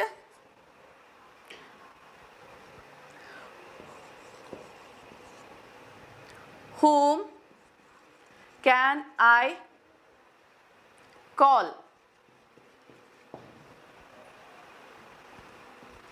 he asked quickly. So remember, quote ಮಾರ್ಕನ್ನು ಹಾಕ್ರಿ, ಪಂಕ್ಚುಯೇಷನ್ ಮಾರ್ಕನ್ನು ಕರೆಕ್ಟ್ ಹಾಕ್ರಿ. ನೆಕ್ಸ್ಟ್ ಏನು ಮಾಡ್ತಾ ಹೋಗ್ಬೇಕಂದ್ರೆ ಆ ಡೈಲಾಗ್ಸನ್ನು ನೀವೇ ಓದ್ತಾ ಹೋಗಬೇಕು. 1-2 ಟೈಮ್ಸ್ ಓದಿದ್ರೆ ತಾನೇ ತಿಳಿಯುತ್ತೆ. Whom can I call, he asked quickly. ಇದನ್ನು ಯಾರು ಕೇಳ್ತಾ ಇದ್ದಾರೆ ಪ್ರಶ್ನೆ? ಸೇಮ್ ಬಾಲೇಶ್ವರ್ ಕೇಳ್ತಾ ಇದ್ದಾನೆ. ಯಾರಿಗೆ ಕೇಳ್ತಾ ಇದ್ದಾನೆ? ಸೊ ರೋಮಾಗೆ ಸ್ವಲ್ಪ ಪ್ರಜ್ಞೆ ಬಂದಿತ್ತು. ಪ್ರಜ್ಞೆ ಬಂದಂಥ ರೋಮಾ ಮತ್ತೆ ಬ್ಲ್ಯಾಕ್ಔಟ್ ಆಗಬಾರ್ದು ಅನ್ನೋ ಕಾರಣದಿಂದ ಪ್ರಶ್ನೆಯನ್ನು ರೋಮಾ ಕೇಳ್ತಾ ಇದ್ದಾನೆ. ರೋಮಾ ತಲ್ರೇಜ ಕೇಳ್ತಾ ಇದ್ದಾನೆ. ಸೊ ಈ ರೀತಿ ಅನೇಕ ಪ್ರಶ್ನೆಗಳನ್ನು ಪಾಠದ ಡೈಲಾಗ್ ಥ್ರೂ ನಾವು ಮಾಡ್ತಾ ಹೋಗ್ಬೋದು. ಸೊ ನಿಮ್ಮ ಪ್ರಿಪ್ರೇಟರಿ ಪೇಪರಲ್ಲಿ ಕೇಳಿದ ಒಂದು ಪ್ರಶ್ನೆಗೆ ಆನ್ಸರ್ಸನ್ನು ನೋಡ್ತಾ ಹೋಗೋಣ. Please help me take her to hospital. Who is requesting here? Children, do you know the answer? Okay, correct. Baleshwar is requesting. Who should be taken to the hospital? ಯಾರಿಗೆ ಹಾಸ್ಪಿಟಲ್ಗೆ ಕರ್ಕೊಂಡು ಹೋಗಬೇಕು? Roma Talreja. Why should she be taken to the hospital? She needed treatment. These are the answers we have to follow in our annual exams. Simple ಆಗಿ short and sweet ಆಗಿ ಬರಿತಾ ಹೋಗ್ರಿ, elaborate ಮಾಡೋಕ್ಕೆ ಹೋಗ್ಬೇಡ್ರಿ. To the point of view ಇಂದ answers ಬರಿತಾ ಹೋದರೆ ಒಳ್ಳೆ ರೀತಿಯಲ್ಲಿ ಸ್ಕೋರ್ ಮಾಡ್ಬೋದು. ನೆಕ್ಸ್ಟ್ ಇದು ಮಾಡೆಲ್ ಕ್ವಶನ್ ಪೇಪರಲ್ಲಿ ಬಂದಂಥ ಪ್ರಶ್ನೆ ಆಗಿತ್ತು. ಪ್ರಿಪ್ರೇಟರಿಯಲ್ಲಿ ಬಂದಂಥ ಪ್ರಶ್ನೆಗೆ ನೋಡ್ರಿ. Whom can I call? He asked quickly. As you are going to see on the blackboard, that is, whom can I call? He asked quickly. Who asked this question? ಈ ಪ್ರಶ್ನೆ ಯಾರು ಕೇಳ್ತಾ ಇದ್ದಾರೆ? ಬಾಲೇಶ್ವರ್ ಕೇಳ್ತಾ ಇದ್ದಾನೆ. Who was this asked to? ಇದು ಯಾರಿಗೆ ಕೇಳಿದರು? Little bit variation of the question toning, ಆದರೆ ಆನ್ಸರ್ ಮಾತ್ರ ರೋಮಾನೆ. ಯಾವರಿಗೆ ಕೇಳಿದರು ಅಂತ ಹೇಳ್ತಾ ಇದ್ದಾರೆ? ರೋಮಾಗೆ ಕೇಳಿದ್ರು. Why did he ask quickly? ಯಾಕೆ ಕ್ವಿಕ್ ಆಗಿ ಕೇಳಿದಂದ್ರೆ she may black out once again, she may unconscious, ಅದಕ್ಕೋಸ್ಕರ ಅವನು ಕ್ವಿಕ್ ಆಗಿ ಕೇಳ್ತಾ ಇದ್ದಾನೆ. ಸೊ ಈ ರೀತಿ RC ಕ್ವಶನ್ಸ್ಗಳನ್ನು ಮಾಡೋದ್ರಿಂದ ನೀವು ಎಕ್ಸಾಮ್ಸಲ್ಲಿ ಒಳ್ಳೆಯ ಸ್ಕೋರ್ಗಳನ್ನು ಮಾಡ್ಬೋದು. ಇದೇ ಪಾಠಕ್ಕೆ ರಿಲೇಟೆಡ್ ಆದಂಥ ಮೈಂಡ್ ಮ್ಯಾಪಿಂಗನ್ನು ತೋರಿಸ್ತಾ ಇದ್ದೀವಿ, ನಮ್ಮ ವಿದ್ಯಾರ್ಥಿಗಳೇ ಮಾಡಿದ್ದು. ಆ ಮೈಂಡ್ ಮ್ಯಾಪಿಂಗ್ ಮಾಡೋದ್ರಿಂದ ಏನಾಗುತ್ತೆ, ಯಾವ ರೀತಿ ನಾವು ಪಾಠಗಳನ್ನು ಓದ್ಬೋದು ಅನ್ನೋದನ್ನು ಇವಾಗ 1-2 ನಿಮಿಷದಲ್ಲಿ ವೀಕ್ಷಣೆ ಮಾಡೋಕ್ಕೆ ಹೋಗ್ತಾ ಇದ್ದೀರಿ. ಮೇಡಮ್,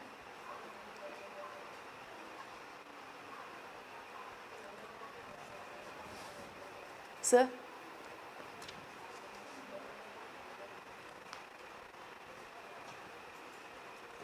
ಕ್ಲೀನ್ ಮಾಡ್ಲಾ ಬೋರ್ಡು?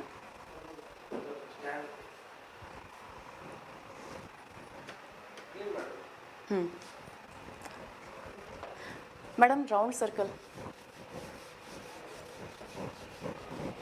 ಇಲ್ಲಿ ನಿಮಗೆ ಕಾಣಿಸ್ತಾ ಇರೋದೇ ಇದು mind mapping. In the middle you have to write the heading. ಆಮೇಲೆ ಅಲ್ಲಿ ಬರುವಂಥ ಕ್ಯಾರೆಕ್ಟರ್ಸ್ಗಳನ್ನು ಮರಿತಾ ಹೋಗಬೇಕು. ಕ್ಯಾರೆಕ್ಟರ್ಸ್ಗಳಲ್ಲಿ ಏನೇನು ಇಂಪಾರ್ಟೆನ್ಸ್ ಅಂಶಗಳನ್ನು ನೋಡ್ತಾ ಹೋಗ್ತೀವಿ ಅದನ್ನು ನೀವು ಇಲ್ಲಿ ಮೈಂಡ್ ಮ್ಯಾಪಿಂಗನ್ನು ನೋಡ್ತಾ ಇದ್ದೀರಿ. ಇದನ್ನು ಮಾಡಿದ್ದು ನಮ್ಮ GHS ಹೆಬ್ಬಾಳ 10ನೇ ತರಗತಿ ವಿದ್ಯಾರ್ಥಿನಿ ಭಾಗ್ಯಲಕ್ಷ್ಮಿ. ನೀವು ಕಾಣ್ತಾ ಇರ್ಬೋದು ಮೈಂಡ್ ಮ್ಯಾಪಿಂಗ್. ಈ mind mapping exam point of view ಅಂತಲ್ಲ, ಪಾಠವನ್ನು ಯಾವ ರೀತಿ ನೆನ್ಪಿಟ್ಕೋಬೇಕು ಅನ್ನೋದು. There is the girl by a track. ಈ ಪಾಠದಲ್ಲಿ ಬರುವಂಥ ಇಂಪಾರ್ಟೆಂಟ್ ಕ್ಯಾರೆಕ್ಟರ್ಸ್ಗಳನ್ನು ನಾವು ನೋಡ್ತಾ ಇದ್ದೀವಿ. Roma, Vijay, Dinesh, station, Baleshwar, Chacha, hospital. ಈ ರೀತಿ ಮೈಂಡ್ ಮ್ಯಾಪಿಂಗ್ ಮಾಡೋದು ಉದ್ದೇಶ. ರೋಮಾನ್ ರಿಲೇಟೆಡ್ ನಮಗೆ ಅಂಶಗಳು ಗೊತ್ತಾಗಬೇಕಾಗತ್ತೆ. ರೋಮಾ ಏನಾಗಿದ್ಲು, ಅವಳು ಎಲ್ಲಿದ್ದಾಳೆ? ರೋಮಾ ಮುಂಬೈ. ಅವಳ ಏಜ್ ಎಷ್ಟಿತ್ತು? 21 year old. ಅವಳ ಎಜುಕೇಷನ್ ಕ್ವಾಲಿಫಿಕೇಶನ್ ಏನು? BCom. ಅವಳು ಏನಾಗಿ ವರ್ಕ್ ಮಾಡ್ತಾ ಇದ್ದಾಳೆ? Call centre executive. ನೆಕ್ಸ್ಟ್ ಅವಳಿಗೆ ಈ ಒಂದು ಪಾಠ ಫ್ರೇಮ್ ಆಗೋಕ್ಕೆ ಕಾರಣ ಆಕೆ ಕೆಳಗಡೆ ಬಿದ್ಲು. ಫೆಲ್ ಡೌನ್, ಇದು fell down from a train. ಆಮೇಲೆ ಅವಳು ಹಾಕೊಂಡಂಥ ಉಡುಗೆ ಯಾವುದಿತ್ತು? ಬ್ಲ್ಯಾಕ್ ಸಲ್ವಾರ್ ಕಮೀಸ್. ಈ ರೀತಿ ಕೊಟ್ಟಂಥ ಕ್ಯಾರೆಕ್ಟರ್ಗಳನ್ನು ಮೈಂಡ್ ಮ್ಯಾಪಿಂಗ್ ಮಾಡೋದ್ರಿಂದ ನಿಮ್ಮ ಕಲಿಕೆ ಅದ್ಭುತವಾಗುತ್ತೆ. ನೀವೇ ಕಲಿಕೆಯಲ್ಲಿ ಇನ್ವಾಲ್ವ್ ಆಗ್ಬೋದು. ಸ್ಟಿಮ್ಯುಲೇಷನ್ ನೀವೇ ನಿಮ್ಮನ್ನು ಮಾಡಿಕೊಂಡ್ರೆ ರೆಸ್ಪಾನ್ಸ್ ಆಟೋಮೆಟಿಕ್ ಬರುತ್ತೆ. Madam, next slide. Round. So this is also same lesson but done in a different mannerism. Next. ನಿಮ್ಮ ಒಂದು ಫ್ರೀಡಮ್ ಇದೆ, ನೀವು ಯಾವ ರೀತಿ ಬೇಕಿದ್ರೂ ಮಾಡ್ಕೋಬೋದು. ಸೊ ಆಮೇಲೆ ನಿಮ್ಮ ಫೋಕಸ್ 1 ನಿಮಿಷ ಮೇಡಮ್ ಬ್ಯಾಕ್. ಇಲ್ಲಿ ನೋಡ್ರಿ, ನಮ್ಮ ಐಡಿಯಾಸ್ಗಳು ಕರೆಕ್ಟಾಗಿ ವ್ಯೂ ಆಗ್ಬೇಕಾಯ್ತಂದ್ರೆ ಈ ರೀತಿ ಕಾನ್ಸೆಪ್ಟ್ ಮ್ಯಾಪ್ ಅಂತ ಹೇಳ್ತೀವಿ ನಾವು ಇದನ್ನ. ಕಾನ್ಸೆಪ್ಟ್ ಮ್ಯಾಪ್ ಅಂದ್ರೆ ಒಂದು ಅಂಶಗಳನ್ನ, ಪರಿಕಲ್ಪನೆಯನ್ನ ತಗೋಬೇಕಾದ್ರೆ ಅವುಗಳನ್ನ ಸೇಮ್ ಕಲರಿಂಗ್ ಮಾಡಿ ನೆಕ್ಸ್ಟ್ಗಳನ್ನ ಅವುಗಳನ್ನ ಹೈಲೈಟ್ ಮಾಡ್ತಾ ಹೋಗ್ಬೋದು. ಈ ರೀತಿ ಮಾಡೋದ್ರಿಂದ ನಿಮ್ಮ ಕಲಿಕೆ ಏನಾಗುತ್ತೆ, ಎಫೆಕ್ಟಿವ್ ಆಗುತ್ತೆ. ಇದು not only for there is a girl by a track, you should use this for all the subject. ಎಲ್ಲಾ ಸಬ್ಜೆಕ್ಟ್ಗಳಿಗೆ ನೀವು ಈ ಟೆಕ್ನಿಕ್ ಅನ್ನ ಅಡಾಪ್ಟ್ ಮಾಡೋದ್ರಿಂದ ಮೂಲಕ ನಿಮ್ಮ ಕಲಿಕೆ ಏನಾಗುತ್ತೆ, ಆಕ್ಟಿವ್ ಆಗಿರುತ್ತೆ, ನೆಕ್ಸ್ಟ್ ಎಂಥೋಸಿಯಾಸ್ಟಿಕ್ ಆಗಿರುತ್ತೆ. ನೀವೇ ಕುಳಿತುಕೊಂಡು ಈ ಪಾಠ ನಾನು ಮಾಡಬೇಕಪ್ಪ ಅನ್ನೋ ಒಂದು ಕ್ಯೂರಿಯಾಸಿಟಿ ನಿಮ್ಮ ಹತ್ರನೇ ಬಿಲ್ಡ್ ಅಪ್ ಆಗುತ್ತೆ ಅಂತ ಹೇಳೋಕ್ಕೆ ಇಷ್ಟಪಡ್ತೀನಿ. So thank you madam. Next profile writing. ಆತ್ಮೀಯ ವಿದ್ಯಾರ್ಥಿಗಳೇ, ಇಲ್ಲಿವರೆಗೂ ನೀವು ಏನನ್ನ ನೋಡಿದ್ರಿ, there is a girl by a track ಪಾಠದಿಂದ RC ಕ್ವಶನ್ಸ್ಗಳನ್ನು ಯಾವ ರೀತಿ ಫ್ರೇಮ್ ಮಾಡ್ಬೋದು, ಮತ್ತೆ not only RC question from there is a girl by a track, ಎಲ್ಲ ಉಳಿದಂಥ ಡೈಲಾಗ್ಸ್ಗಳನ್ನು ಯಾವ ರೀತಿ ಫ್ರೇಮ್ ಮಾಡ್ಬೋದು. ಅಷ್ಟೇ ಅಲ್ಲದೇ ಮತ್ತೆ ಏನು ಮಾಡ್ಬೋದು ನೀವು ಮೇಡಮ್, ಸ್ಲೈಡ್, ಮತ್ತೆ ಏನು ಮಾಡ್ಬೋದು, ನಿಮ್ಮದೇ ಆದಂಥ ಇಂಪಾರ್ಟೆಂಟ್ ಕನ್ನಡ ಇರ್ಬೋದು, ಹಿಂದಿ ಇರ್ಬೋದು, ಆ ಡೈಲಾಗ್ಸ್ಗಳನ್ನು ಹಾಕೋರಿ. ಇದೇ ಪ್ಯಾಟರ್ನನ್ನು ಅಡಾಪ್ಟ್ ಮಾಡ್ಕೊಳ್ರಿ. ಏನು ಅಡಾಪ್ಟ್ ಮಾಡ್ಕೊಳ್ರಿ ಅಂದರೆ ಸೀರಿಯಲ್ ನಂಬರ್, ಸ್ಟೇಟ್ಮೆಂಟ್, ಹೂ, ಹೂಮ್ ಇವುಗಳನ್ನು ಅಡಾಪ್ಟ್ ಮಾಡಿಕೊಂಡು ಕನ್ನಡನೂ ಬರಿಬೋದು, ನೀವು ಇಂಗ್ಲೀಷು ಬರಿಬೋದು, ಹಿಂದಿನೂ ಬರಿಬೋದು. ಯಾಕಂದರೆ ಲ್ಯಾಂಗ್ವೇಜಲ್ಲಿ ಈ ಬ್ಯೂಟಿಯನ್ನು ಎಲ್ಲರೂ ಕೇಳ್ತಾನೆ ಹೋಗ್ತಾರೆ. ಇಲ್ಲಿ ಪಾಠದ ಈಗ ಗ್ರಾಮರ್ ಡೀಲ್ ಮಾಡ್ತಾ ಇದ್ದೀವಿ. ಗ್ರಾಮರಲ್ಲಿ ಸ್ಪೆಷಲಿ ಯಾವುದಂದ್ರೆ ಪ್ರೊಫೈಲ್ ರೈಟಿಂಗ್. ಪ್ರೊಫೈಲ್ ರೈಟಿಂಗ್ ಎಷ್ಟನೇ ಪ್ರಶ್ನೆ ಮಕ್ಕಳೇ? 31. ಸೊ ಈ ಸಿಂಪಲ್ ಆದಂಥ ಫಾರ್ಮೇಟ್ ಅನ್ನು ಹಚ್ಚಿದ್ದೀವಿ. ಈ ಫಾರ್ಮೇಟಲ್ಲಿ ನೀವು ನೋಡ್ತಾ ಹೋಗ್ರಿ, ಇದನ್ನು ನೆಕ್ಸ್ಟ್ ಎಕ್ಸ್ಪ್ಲೇನ್ ಮಾಡ್ತಾ ಹೋಗ್ತೀವಿ. ಜಸ್ಟ್ ವ್ಯೂ ಕೊಟ್ಟಂಥ ಫಾರ್ಮೇಟನ್ನು ಯಾವ ರೀತಿ ನಾವು ಚೇಂಜ್ ಮಾಡ್ಬೋದು. ಆಮೇಲೆ ಇದನ್ನು ಮೂವ್ ಮಾಡ್ತಾ ಹೋಗಿ ಮೇಡಮ್.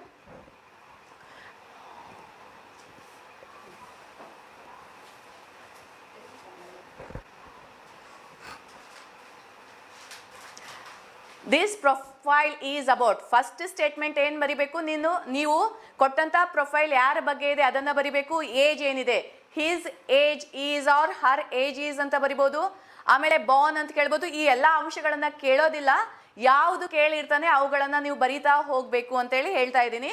ನೆಕ್ಸ್ಟ್ ಇವು ಅಂಶಗಳನ್ನೆಲ್ಲ ನೆನ್ಪಿಟ್ಕೊಡ್ರಿ. ಮಿನಿಮಮ್ 5 ರಿಂದ 6 ಅಂಶಗಳನ್ನ ನಿಮ್ಮಲ್ಲಿ ಪ್ರಶ್ನೆಗಳಲ್ಲಿ ಕೇಳ್ತಾ ಹೋಗ್ತಾನೆ. ಈ ಫಾರ್ಮೇಟ್ ನೀವು ನೋಡ್ತಾ ಹೋಗಿ, ಸಾಧ್ಯವಾದರೆ ಬರ್ಕೊಳ್ತಾ ಹೋಗ್ರಿ. ನಿಮ್ಮ ಟೀಚರ್ ಆಲ್ರೆಡಿ ನಿಮ್ಮನ್ನ ಇದು ಗೈಡ್ ಮಾಡಿರ್ಬೋದು. ಇವುಗಳನ್ನ ಚಂದ ಪ್ರಾಕ್ಟೀಸ್ ಮಾಡ್ರಿ. ಒಂದು ಎಕ್ಸಾಂಪಲ್ ನಾನು ಡೆಮೋ ತೋರಿಸ್ತಾ ಹೋಗ್ತೀನಿ. ಈಗ ನೆಕ್ಸ್ಟ್ ನೋಡ್ಕೊಳ್ರಿ ಸ್ಟೆಪ್ಸ್ಗಳನ್ನ. ಸೊ ಅವಾರ್ಡ್ಸ್ ಆಗಿರ್ಬೋದು, ಅಚೀವ್ಮೆಂಟ್ಸ್ ಆಗ್ಬೋದು, ನ್ಯಾಷನಾಲಿಟಿ ಆಗಿರ್ಬೋದು, ಹಾಬೀಸ್ ಆಗಿರ್ಬೋದು, ಕ್ವಾಲಿಫಿಕೇಶನ್ ಆಗಿರ್ಬೋದು, ಸ್ಪೆಷಲೈಸೇಷನ್ ಆಗಿರ್ಬೋದು, ರೀಸನ್ ಫಾರ್ ಪಾಪ್ಯುಲಾರಿಟಿ. 14 ಅಂಶಗಳಲ್ಲಿ ಅವರು 6 ಅಂಶಗಳು 5 ಅಂಶಗಳನ್ನ ಕೇಳ್ಬೋದು. ಇಲ್ಲಿ ಕಾಣ್ತಾ ಇದ್ದೀರಿ ಬೋರ್ಡ್ ಮೇಲೆ ಏನು ಕೊಡ್ತಾ ಇದ್ದಾನೆ. So whenever you are going to attempt this question, please go thoroughly with question ಅನ್ನ ಕಂಪ್ಲೀಟ್ ಆಗಿ ಥರೋ ಆಗಿ ಓದ್ಕೊರಿ. Given below is a profile of doctor Rohan. ಇದು ಯಾರ ಪ್ರೊಫೈಲ್ ಇದೆ? ಡಾಕ್ಟರ್ ರೋಹನ್ ನ ಪ್ರೊಫೈಲ್ ಇದೆ. ಆ ರೋಹನ್ ನ ಪ್ರೊಫೈಲ್ ಅನ್ನ ನಾವು 3 ಮಾರ್ಕ್ಸ್ಗೆ ಮಾಡ್ತಾ ಇದೀವಿ. ಇಲ್ಲೇ ನಾವು ಚೇಂಜ್ ಗಳನ್ನ ಯಾವ ರೀತಿ ಮಾಡ್ಕೊಳ್ಬಹುದು ರೀ. First dialogue, this profile is about. This profile is about ಯಾರ ಬಗ್ಗೆ ಇದೆ? ಡಾಕ್ಟರ್ ರೋಹನ್. ಸೊ ನಾವು ಫಸ್ಟ್ ಸ್ಟೇಟ್ಮೆಂಟ್ ಇದನ್ನ ಬರಿಬೇಕು. ಈ ಅಂಶದಲ್ಲಿ ಈ ಅಂಶ ನುಂಗಿಬಿಡ್ತು, ಇದ್ರ ಬಗ್ಗೆ ತಲೆ ಕೆಡ್ಸ್ಕೊಳಕ್ ಹೋಗ್ಬೇಡ್ರಿ. This profile is about doctor Rohan. Next ಏನ್ ಮಾಡ್ತಾ ಹೋಗ್ರಿ, ಹಿಸ್ ಏಜ್ ಈಸ್ 30 years. ನೀವು ಏನ್ ಮಾಡ್ತಾ ಇದ್ರಿ, ಜಸ್ಟ್ ಯಾಕಂದ್ರೆ ಈ ಪ್ರೊನೌನ್ಸ್ಗಳನ್ನ ಯೂಸ್ ಮಾಡೋತ್ನಾಗ ಸ್ವಲ್ಪ ಕೇರ್ಫುಲ್ ಆಗಿರ್ರಿ. ಕೊಟ್ಟಂತ ವ್ಯಕ್ತಿ ಬಾಯ್ನ ಗರ್ಲ್ನ. Rohan is a boy, male gender. ಅದಕ್ಕೋಸ್ಕರ ನಾವು ರೋಹನ್ಗೆ ಏನ್ ಯೂಸ್ ಮಾಡ್ತಾ ಇದೀವಿ? ಅವನ. ಅವನು ಬೇರೆ, ಅವನ ಬೇರೆ. ನಾವು ಈಗ ಯೂಸ್ ಮಾಡ್ತಾ ಇದ್ದೀವಿ ಅವನ ವಯಸ್ಸು. ಕನ್ನಡದಲ್ಲಿ ಅವನ ವಯಸ್ಸು ಅಂದಾಗ ಇಂಗ್ಲೀಷಲ್ಲಿ ಏನಾಗುತ್ತೆ? His age. ಎ ಅನ್ನ ಏನ್ ಮಾಡ್ರಿ? ಸ್ಮಾಲ್ ಮಾಡ್ರಿ. ಕೋಲನ್ ಅನ್ನ ರಿಮೂವ್ ಮಾಡ್ರಿ. ಈಸ್ ಅಂತ ಹಾಕಿ 30 years. Next his qualification is MBBS. Next his place, his working place is government hospital Bidar. His native place is Hubli. ಇದು ಒಂದು ನಾವು ನಮ್ಮ ವಿದ್ಯಾರ್ಥಿಗಳಿಗೆ ತಿಳಿಸ್ಕೊಟ್ಟಿದ್ದೇನೆಂದ್ರೆ, ಹೀಸ್ ಬರೆಯೋದು ಬಿಟ್ಟು ರೀಸನ್ ಫಾರ್ ಹಿಸ್ ಪಾಪ್ಯುಲಾರಿಟಿ ಬರೆಯೋದು ಬಿಟ್ಟು ನೀವು ಇದೊಂದು ಡೈಲಾಗನ್ನು ಪ್ರಾಕ್ಟೀಸ್ ಮಾಡಿ. ಹಿ ಈಸ್ ಏನನ್ನ ತಗೋಬೇಕು? He is popular. He is popular because ಅನ್ನೋದನ್ನ ಒಂದು ಸ್ವಲ್ಪ ಪ್ರಾಕ್ಟೀಸ್ ಮಾಡ್ತಾ ಹೋಗ್ರಿ. ಬೈ ಹೆಟ್ ಅನ್ನೋದೆಲ್ಲ ಪ್ರಾಕ್ಟೀಸ್ ಮಾಡ್ತಾ ಹೋಗ್ರಿ. ಪ್ರಾಕ್ಟೀಸ್ ಮಾಡೋದ್ರಿಂದ ಆ ರೀಸನ್ ಫಾರ್ ಪಾಪ್ಯುಲಾರಿಟಿ ಬಂದಲ್ಲಿ ಏನ್ ಮಾಡ್ರಿ, he is popular because of his he works ಅಲ್ಲಿ ನೋಡ್ತಾ ಹೋಗ್ರಿ, ಸೆಂಟೆನ್ಸ್ ಅನ್ನ ನೋಡ್ತಾ ಹೋಗ್ರಿ. ಹಿ works after 5 PM, always cheerful, does not demand money from patient. ಇನ್ನೊಂದು ಇಲ್ಲಿ ಲಕ್ಷ್ಯ ಇಡ್ಬೇಕು, ಗಮನ ಕೊಡಬೇಕಾದಂಥ ಅಂಶ ಏನಂದ್ರೆ, he is popular because he works after 5 PM, always cheerful and ತೆಗೆದು and ಅಂತ ಹಾಕ್ರಿ, does not demand money from patients. ಈ ರೀತಿ ಸಿಂಪಲ್ ಟೆಕ್ನಿಕ್ಗಳನ್ನು ಫಾಲೋ ಮಾಡೋದ್ರಿಂದ ಪ್ರೊಫೈಲನ್ನು ನೀಟಾಗಿ ಬರಿಬೋದು. 2 ನಿಮಿಷ ಕೇರ್ಫುಲ್ ಆಗಿ ಗಮನಿಸಿ ವಿದ್ಯಾರ್ಥಿಗಳೇ. ಏನನ್ನ ಗಮನಿಸಬೇಕು ಅಂದರೆ, ಕೊಟ್ಟಂಥ ಸ್ಟೇಟ್ಮೆಂಟನ್ನು ನಿಧಾನವಾಗಿ ಓದ್ತಾ ಹೋಗ್ರಿ. ಆಮೇಲೆ ಅಲ್ಲಿ ಡಾಕ್ಟರ್ ಇರೋದಕ್ಕೋಸ್ಕರ ನಾವು ಡಾಕ್ಟರ್ ಅಂತ ತಗೊಂಡ್ವಿ, ಅಲ್ಲಿ ಡಾಕ್ಟರ್ ಇರಲಿಲ್ಲ, ಸುಮ್ಮನೆ ಏನೋ ಒಂದು ಪರ್ಸನ್ ಅಂದರೆ ಮಿಸ್ಟರ್ ಅಂತ ತಗೊಳ್ರಿ. ಸಪೋಸ್ ಮಿಸ್ಟರ್ ಅಂತ ತಗೊಂಡಾಗ ಅಲ್ಲಿ ಅವನ ಕ್ವಾಲಿಫಿಕೇಷನ್ ಅನ್ನೋತಾ ಹೋಗ್ಬೇಕತ್ತೆ. ನಾವು ಪ್ರೊಫೈಲ್ ಅನ್ನ ಸ್ಟಾರ್ಟ್ ಮಾಡ್ತಾ ಇರೋದು, this profile is about doctor Rohan. His age ಇದೆ, ಜಸ್ಟ್ ಇನ್ನೇನು ಆ್ಯಡ್ ಮಾಡ್ತಾ ಇದೀವಿ ನೋಡ್ರಿ, ಹೀಸ್ ಅನ್ನೋದನ್ನ ಆ್ಯಡ್ ಮಾಡ್ತಾ ಇದೀವಿ, ಈಸ್ ಅನ್ನೋದು. ನೆಕ್ಸ್ಟ್ ಹೀಸ್ ಈಸ್, ಈ ಪ್ರೊಫೆಷನ್ ಆಲ್ರೆಡಿ ಅಲ್ಲಿ ಅದಕ್ಕೋಸ್ಕರ ಮತ್ತೆ ರಿಪೀಟ್ ಮಾಡ್ತಾ ಇಲ್ಲ. ನೆಕ್ಸ್ಟ್ ಇಲ್ಲಿ ವರ್ಕಿಂಗ್ ಪ್ಲೇಸ್ ಅನ್ನ ಹೀಸ್ ಮತ್ತೆ ಈಸ್ ಅನ್ನ ಮಾಡ್ತಾ ಇದೀವಿ. Native place his is. Next ಈ ಒಂದು ರೀಸನ್ ಫಾರ್ ಪಾಪ್ಯುಲಾರಿಟಿ ಅನ್ನೋ ಶಬ್ದವನ್ನ ಕಂಡಾಗ ನೀವು ಈ ಡೈಲಾಗ್ ಅನ್ನ ಪ್ರಾಕ್ಟೀಸ್ ಮಾಡ್ತಾ ಹೋಗ್ರಿ. ಅಲ್ಲಿ ಸ್ವಲ್ಪ ಇಂಟರ್ಚೇಂಜ್ ಹೀಸ್ ಪಾಪ್ಯುಲಾರಿಟಿ ಅಂತೇಳಿ ಬರೆಯೋಕೆ ಹೋದಾಗ ಮಿಸ್ಟೇಕ್ಸ್ಗಳು ಜಾಸ್ತಿ ಆಗೋ ಸಾಧ್ಯತೆ ಇರೋ ಕಾರಣ he is popular because of he works after 5 PM, always cheerful. ಆಮೇಲೆ ಇಲ್ಲಿ ಇನ್ನೊಂದು ಅಂಶ ಇರದೆ ಕಾರಣ ಈ ಕಾಮಾ ಅನ್ನ ತೆಗೆದು ಆ್ಯಂಡ್ ಅನ್ನೋ ಒಂದು ಅಂಶ ಲಿಂಗಂಗ್ ವರ್ಡ್ ಅನ್ನ ಹಾಕಿ does not demand for money ಅಂತೇಳಿ ಹಾಗಾಗ ನಿಮ್ಮ ನೀಟಾಗ ಪ್ಯಾರಾಗ್ರಾಫ್ ರೂಪದಲ್ಲಿ ಬರಿ. ಈ ರೀತಿ ಇದನ್ನ ಪ್ಯಾರಾಗ್ರಾಫ್ ರೂಪದ ಬರಿಬಹುದು. ಈ ರೀತಿ ಸಿಂಪಲ್ ಮೆಥಡ್ ಮಾಡೋದ್ರಿಂದ ನೀವು ಈಸಿಯಾಗಿ 3 ಅಂಕಗಳನ್ನ ಎಕ್ಸಾಮ್ ಪಾಯಿಂಟ್ ಆಫ್ ವ್ಯೂ ಅಲ್ಲಿ ಗಳಿಸ್ಬೋದು. ಆಮೇಲೆ ಇದನ್ನ ಪ್ರಾಕ್ಟೀಸ್ ಯಾವ ರೀತಿ ಮಾಡಿದ್ರೆ, ಒಬ್ಬ ನಿಮ್ಮ ಫ್ರೆಂಡ್ ಹೆಸರನ್ನ ತಗೊಳ್ರಿ, ಅವ್ನ ಏಜ್ ಅನ್ನ ಹಾಕೊಳ್ರಿ, ಅವ್ನ ಕ್ವಾಲಿಫಿಕೇಶನ್ ಅನ್ನ ಹಾಕೊಳ್ರಿ, ಅವ್ನ ವರ್ಕಿಂಗ್ ಪ್ಲೇಸ್ ಅಂತ ಹಾಕೋಬೇಡ್ರಿ, ವರ್ಕಿಂಗ್ ಸ್ಕೂಲ್ ಅಂತ ಹಾಕೊಳ್ರಿ, ಇದು ಸ್ಟಡಿಯಿಂಗ್ ಸ್ಕೂಲ್ ಅಂತ ಹಾಕೊಳ್ರಿ, ಅವನ ನೇಟಿವ್ ಪ್ಲೇಸ್ ತಗೊಳ್ರಿ. ಆಮೇಲೆ ಇಲ್ಲಿ ಇನ್ನೊಂದು ಆ್ಯಡ್ ಮಾಡ್ಬೋದು, ಹಾಬೀಸ್. ಹಾಬಿ ಒಂದಿತ್ತಂದ್ರೆ ಹಾಬಿ ಅಂತ ಬರೀರಿ. ಹಾಬೀಸ್ 2ಕ್ಕಿಂತ ಹೆಚ್ಚು 1ಕ್ಕಿಂತ ಹೆಚ್ಚಿತ್ತಂದ್ರೆ ಅಲ್ಲಿ ಹಾಬೀಸ್ ಆರ್ ಅಂತ ಆಗುತ್ತೆ.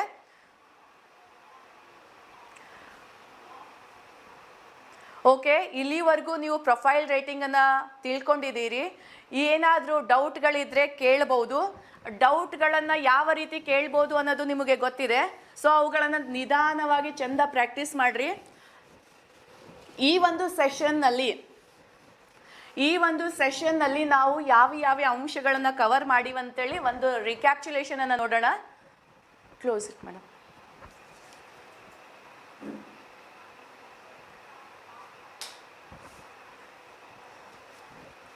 ಸರ್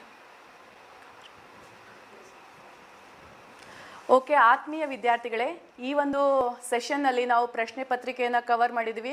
ಪ್ರಶ್ನೆ ಪತ್ರಿಕೆಯಲ್ಲಿ 5 ಅಂಶಗಳನ್ನು ಮಾಡಿ, ಗ್ರಾಮರ್, ಆಮೇಲೆ 2 ಅಂಕದ ಪ್ರಶ್ನೆಗಳನ್ನು, ಮತ್ತೆ 3 ಅಂಕದ ಪ್ರಶ್ನೆಗಳನ್ನು, ಮತ್ತೆ RC ಕ್ವಶನ್ಸು, ಮತ್ತೆ heart beat of a question ಅಂದರೆ 31 to 38 ಕ್ವಶನ್ಸ್ಗಳನ್ನು ಡೈಲಿ ಯಾವ ರೀತಿ ಪ್ರಾಕ್ಟೀಸ್ ಮಾಡಬೇಕು ಅನ್ನೋದನ್ನು ತಿಳ್ಕೊಂಡ್ವಿ.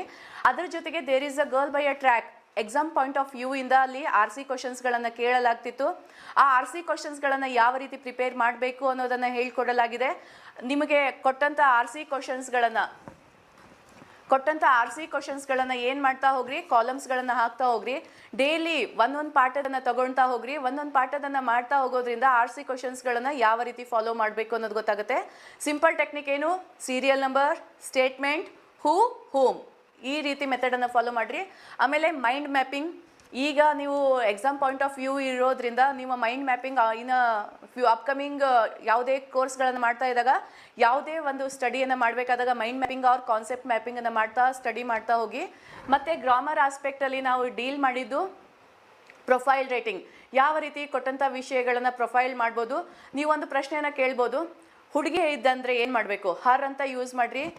ಹೀಸ್ ಇದ್ದಿದ್ದು ಹರ್ ಆಗುತ್ತೆ. ಹಿ ಇದ್ದಿದ್ದು ಶಿ ಆಗುತ್ತೆ. ಇವುಗಳನ್ನು ನೆನ್ಪಿಟ್ಕೊಳ್ರಿ. ಆಮೇಲೆ ಪ್ಲೂರಲನ್ನು ಎಲ್ಲಿ ಯೂಸ್ ಮಾಡ್ಬೇಕು ಅದನ್ನು ನೆನ್ಪಿಟ್ಕೊಳ್ರಿ. ಆಮೇಲೆ ಕೊಟ್ಟಂಥ ಪ್ರೊಫೈಲ್ ಆಲ್ರೆಡಿ ನಮಗೆ ಗೊತ್ತಿದ್ದಿರು ಅವರು ತೀರ್ಕೊಂಡಿದ್ರು ಅಂದರೆ ಆವಾಗ ವಾಸ್ ಅನ್ನೋದನ್ನು ನೆನ್ಪು ಮಾಡಿಕೊಂಡು ಬರೆಯೋಕ್ಕೆ ಪ್ರಯತ್ನ ಮಾಡಿರಿ. ಸೊ ಇಲ್ಲಿವರೆಗೂ ಈ ಒಂದು ವೇದಿಕೆಯಿಂದ ಅವಕಾಶ ಕಲ್ಪಿಸಿಕೊಟ್ಟಂಥ ಸ್ಕೂಪ್ ಮತ್ತು ಸಾವಿತ್ರಿಬಾಯಿ ಫುಲೆ ತಂಡದವರಿಗೆ ತುಂಬು ಹೃದಯದ ಕೃತಜ್ಞತೆಗಳನ್ನು ಸಲ್ಲಿಸುತ್ತಾ ನೆಕ್ಸ್ಟ್ ಸೆಷನನ್ನು ಶೀತಲ್ ಮೇಡಮ್ ಅವರು ಮಾಡಬೇಕಾಗಿ ಅವರಲ್ಲಿ ಕೇಳ್ಕೊಳ್ತಾ ಇದ್ದೀನಿ. ಏನಾದರೂ ಸಮಸ್ಯೆಗಳು ಅಥವಾ ಡೌಟ್ಗಳಿದ್ರೆ ನೀವು ಆತ್ಮೀಯವಾಗಿ ಕರೆ ಮಾಡಿದಾಗ ನಾವು ಸಾಲ್ವ್ ಮಾಡ್ತೀವಿ ಅಂತ ಹೇಳಿ ಆಶ್ವಾಸನೆ ಕೊಡ್ತಾ ಇದ್ದೀವಿ. Thank you. All the best for your studies and all the best for your exams. Once again, wish you happy Women's Day to all the women of wonderful words. And ಮನೆಯಲ್ಲಿ ನಾರಿ ಇದ್ರೇನೆ ಎಲ್ಲಾನು ಕಾಣ್ತಿರ್ತೀವಿ. ನಾರಿಯನ್ನು ಪೂಜಿಸ್ತಾ ಹೋಗೋಣ, ನಾರಿಯ ಶಕ್ತಿಯನ್ನು ಅನಾವರಣ ಮಾಡ್ತಾ ಹೋಗೋಣ ಅಂತ ಹೇಳ್ತಾ ಇದ್ದೀನಿ. Thank you one and all.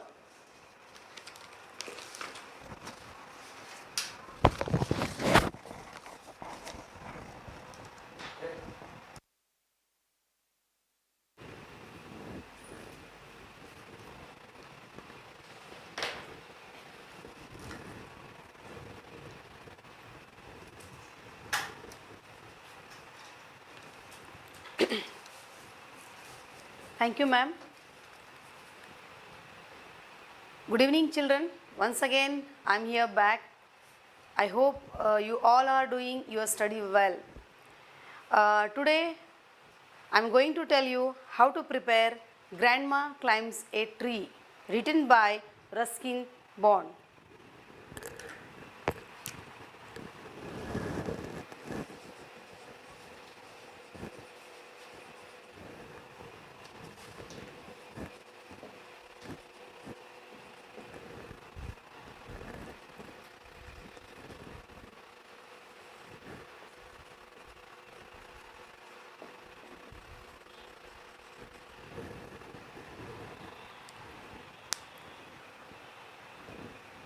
Grandma Climbs a Tree, written by Ruskin Bond.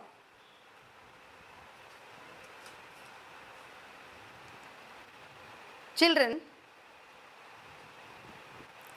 in this poem, the poet describes about a grown-up woman sustaining childish habits and desires. Childish habits, unusual events, Children, so many times you can see the grown-up persons do the childish habits like eating nails, thumb sucking, and sometimes anywhere you can see in any WhatsApp videos the old women was dancing on a song, it's very funny, na? Tumba funny idella makkale idu. Grandma Climbs a Tree. Sometimes what happen, these aged persons, grown-up persons, they like to enjoy this type of unusual actions, events, So, in this poem, the poet's grandmother had the habit of climbing the trees very quickly. After listening this, we feel very strange, Means why?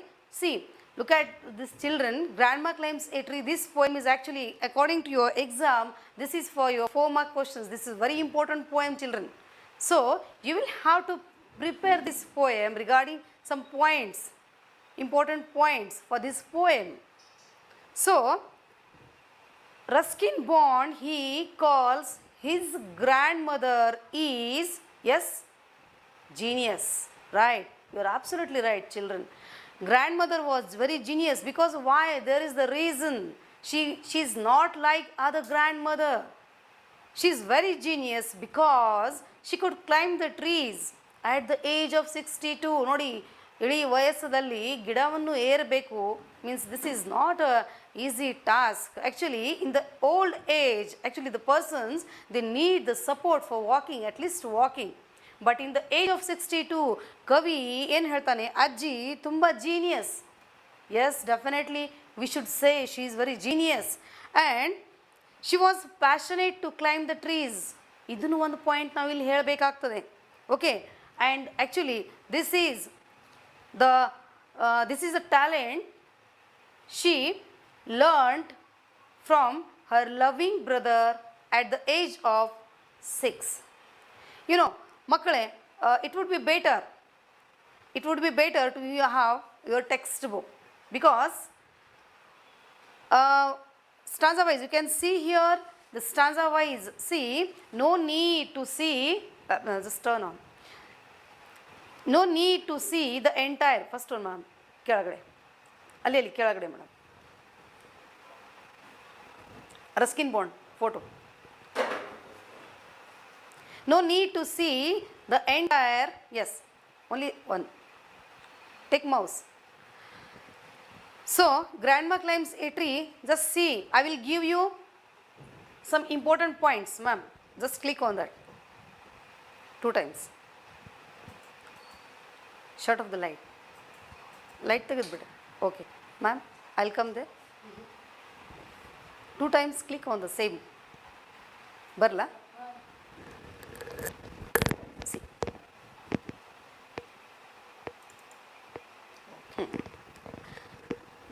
Idunu back hogi. See. Yes. Can you guess this person? Yes, dear children, Ruskin Bond, the poet of Grandma Climbs a Tree. Yes, double click. Okay. See, your first stanza is there. What are the important points from each stanza? That's why I'm telling you, no need to see the entire stanzas of the poem, but see just the important points for every stanza. See children, nodi makkale, in first stanza what you can get, ನೀವು ಏನನ್ನ ತಗೋಬಹುದು ಅಲ್ಲಿಗೆ, poet is saying my grandmother was a genius at climbing trees. ಗಿಡವನ್ನು ಏರುತ್ತಾಳಲ್ಲ, that's why she is very genius. See, the second point, from the same stanza, she could climb spreading trees or high trees. Nodi, fast, quickly, in a trice. There is a particular word in the first stanza you can see. I hope you are with your textbooks. So, spreading trees or high trees, ಎಷ್ಟು ಬೇಗ ಗಿಡವನ್ನು ಏರ್ತಾಳೆ, that's why she is very genius. See the third point, she could climb very quickly. Okay na? Next, she started climbing trees in her childhood. ಬಾಲ್ಯತನದಿಂದನೇ ಇದು ಇರ್ತಕ್ಕಂಥ ಒಂದು talent, ಇದು ಒಂದು ಪ್ರತಿಭೆ ಅವಳ ಹತ್ರ ಇದ್ದಿದ್ದು. Next, the last time she climbed a tree, she was 62 years old. ಇತ್ತೀಚೆಗೆ ಅವಳು ಯಾವಾಗ ಗಿಡಗಳನ್ನು ಏರಿದ್ದಳು ಅಂದರೆ 62 ನೋಡಿ, ಏಜ್ಡ್. ಆಮೇಲೆ she was happier in a tree than in a ಲಿಫ್ಟ್ನಲ್ಲಿ ಹೋಗಲಿಕ್ಕೆ ಬರಲಿಕ್ಕೆ ಯಾರಿಗೆ ಇಷ್ಟ ಇಲ್ಲ, ಎಲ್ರಿಗೆ ಇಷ್ಟ ಹೋಗಲಿಕ್ಕೆ, ಬಟ್ ಅದಕ್ಕಿಂತಲೂ means she feels very happier in a tree than in a lift. Means it is next go to back, ಕೆಳಗಡೆ ಮೇಡಮ್, ಇಲ್ಲಿಂದೆ ಒಂದು ನಿಮಿಷ, ಜಸ್ಟ್ ಇಲ್ಲಿ ಇಲ್ಲಿಂದ ಕ್ಲಿಕ್ ಮಾಡಿ. Okay, see the second stanza children. As grandmother became old, people told her to stop climbing trees. ವಯಸ್ಸಾದ ನಂತರ climbing trees, ಗಿಡಗಳನ್ನು ಏರಬೇಕು, ಅದನ್ನು ಸ್ಟಾಪ್ ಮಾಡಲಿಕ್ಕೆ ಹೇಳಿಬಿಟ್ರು. ಬಿಕಾಸ್ ನೋಡಿ second point, people told her to grow old gracefully. ಈ ಏಜ್ನಲ್ಲಿ ಇಷ್ಟೆಲ್ಲ ಏನೋ ಒಂದು ಡಿಫಿಕಲ್ಟ್ ಟಾಸ್ಕ್ ಆಗಿ ಮಾಡ್ತಾ ಇದ್ದೀರಲ್ಲ, ಅದನ್ನು ಸ್ಟಾಪ್ ಮಾಡಬೇಕು. You must stop this because gracefully. Children, here is a word gracefully. Yes, definitely you will get the opposite word, gracefully, disgracefully. And I have told you in the last session for the lesson, a hero. Yes. Next, she told them she would grow old disgracefully. ವಯಸ್ಸಾದ ನಂತರ ಅದು ಅಸಹ್ಯ ಇಲ್ಲ. It is not feeling good. It's not good to climbing trees in the old age. Okay. And so grandmother continued climbing trees. ಅವಳ ಅಜ್ಜಿ she would grow old disgracefully. ಇರಲೇಕ gracefully, ನಾನು ಡಿಸ್ಗ್ರೇಸ್ಫುಲಿನೇ ಆಗಿರ್ತೀನಿ ಅಂತ ಅಂದಿದಾಗ she continued to climbing the trees. And she climbed all the trees in the garden. ಗಾರ್ಡನಲ್ಲಿ ಇರ್ತಕ್ಕಂಥ ಎಷ್ಟು ಗಿಡಗಳೆಲ್ಲ ಇದ್ದವಲ್ಲ, so ಅದನ್ನು ಅವಳು ಎಲ್ಲ ಕ್ಲೈಂಬ್ ಮಾಡ್ತಾ ಇದ್ಳು. ಮೇಡಮ್ ಬ್ಯಾಕ್ ಸೈಡ್ ಕಂಟಿನ್ಯೂ, ಈ ಕಡೆ ಹಾಂ. C the next ಸ್ಟಾಂಜಾ children, click ಮಾಡಿ ಮೇಡಮ್. ಅದು ಮೌಸ್ ತಗೊಳ್ಳಿ ಮೇಡಮ್. ಹಾಂ, ಅಲ್ಲಿಗೆ ಕ್ಲಿಕ್ ಮಾಡಿ. See the next stanza, that is your third stanza. Important points to remember from the third stanza, children. When grandmother was 6 years old, her brother taught her to climb trees. ಬಾಲ್ಯತನದಿಂದ ಬಂದಿದ್ದು ಇದೊಂದು ಪ್ರತಿಭೆ. ಇನ್ನು 62 ಇಯರ್ಸ್ನಲ್ಲಿ ಅಜ್ಜಿನು continue ಮಾಡ್ತಾ ಇದ್ದಾಳೆ. Every one was afraid, ಎಲ್ರಿಗೆ ಭಯ ಅಲ್ಲ, that one day she would fall down from a tree. ಬಿಳವು ಸಂಭವನೆ ಇರಬಹುದು ಅಂತ ಎಲ್ರಿಗೆ ಭಯ ಇತ್ತು. But what happened was very different. ಒಂದು ಸಲ ಏನಾಯಿತು ನೋಡಿ ಥರ್ಡ್ ಸ್ಟ್ಯಾಂಜನಲ್ಲಿ. ಎಸ್, ನಮಗೆ ಇದು ಒಂದು ರಸ್ಕಿನ್ ಬಾಂಡಿಂದ ಬರೆದಿದ್ದು ಗ್ರ್ಯಾಂಡ್ ಮಾ ಕ್ಲೈಮ್ಸ್ ಎ ಟ್ರೀ ಸ್ಟೋರಿ ಚೆನ್ನಾಗಿ ನಿಮಗೆ ಗೊತ್ತಿದ್ದರೆ ನೀವು ಹೇಳ್ಬೋದು what happened. climbed, grandma climbed a tree but she couldn't came down, you know. One day she climbed a tree and then could not come down. ಒಂದು ಸಲ ಮೇಲೆ ಹೋದಳು, ಆದರೆ ಕೆಳಗೆ ಬರಲಿಕ್ಕಾಗಿ ಅವಳಿಗೆ ಇಷ್ಟ ಆಗಲಿಲ್ಲ. See the next stanza, children. Important points from the fourth stanza. Granny was rescued. ಹಿಂಗ ಮಾಡಿ ಹೆಂಗಾರ ಮಾಡಿ ಅಜ್ಜಿಗೆ ಎಲ್ಲ ಕೆಳಗಡೆ ತೊಗೊಂಡು ಬಂದ ನಂತರ she brought down from the tree. The doctor told her to take bed rest for 1 week, not 1 day or 2 days.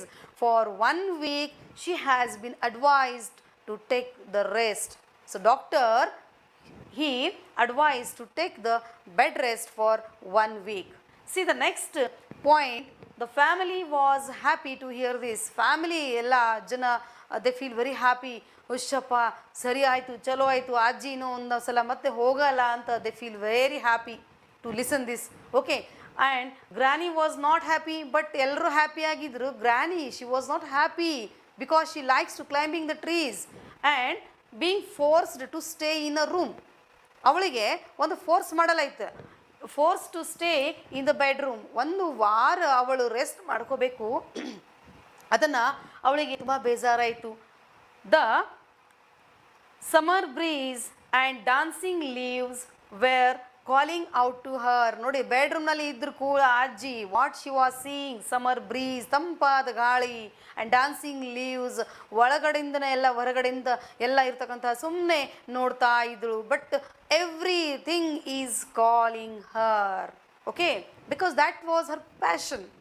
C the next stanza, important points. Soon grandma became stronger. After 1 week she felt very strong. Okay, ಆರಾಮಾಯಿತು. ಆದ ನಂತರ she said she did not want to lie in bed anymore. She did not like to sleep. She did not want to take rest in a bed. Okay, she did not want to confine the bed. She called her son. ಅದಕ್ಕಾಗಿ ಅವಳ ಮಗನಿಗೆ ಕರೆದು and told him to build her a house in a tree top. This is very important sentence. You will have to write for your summary, children.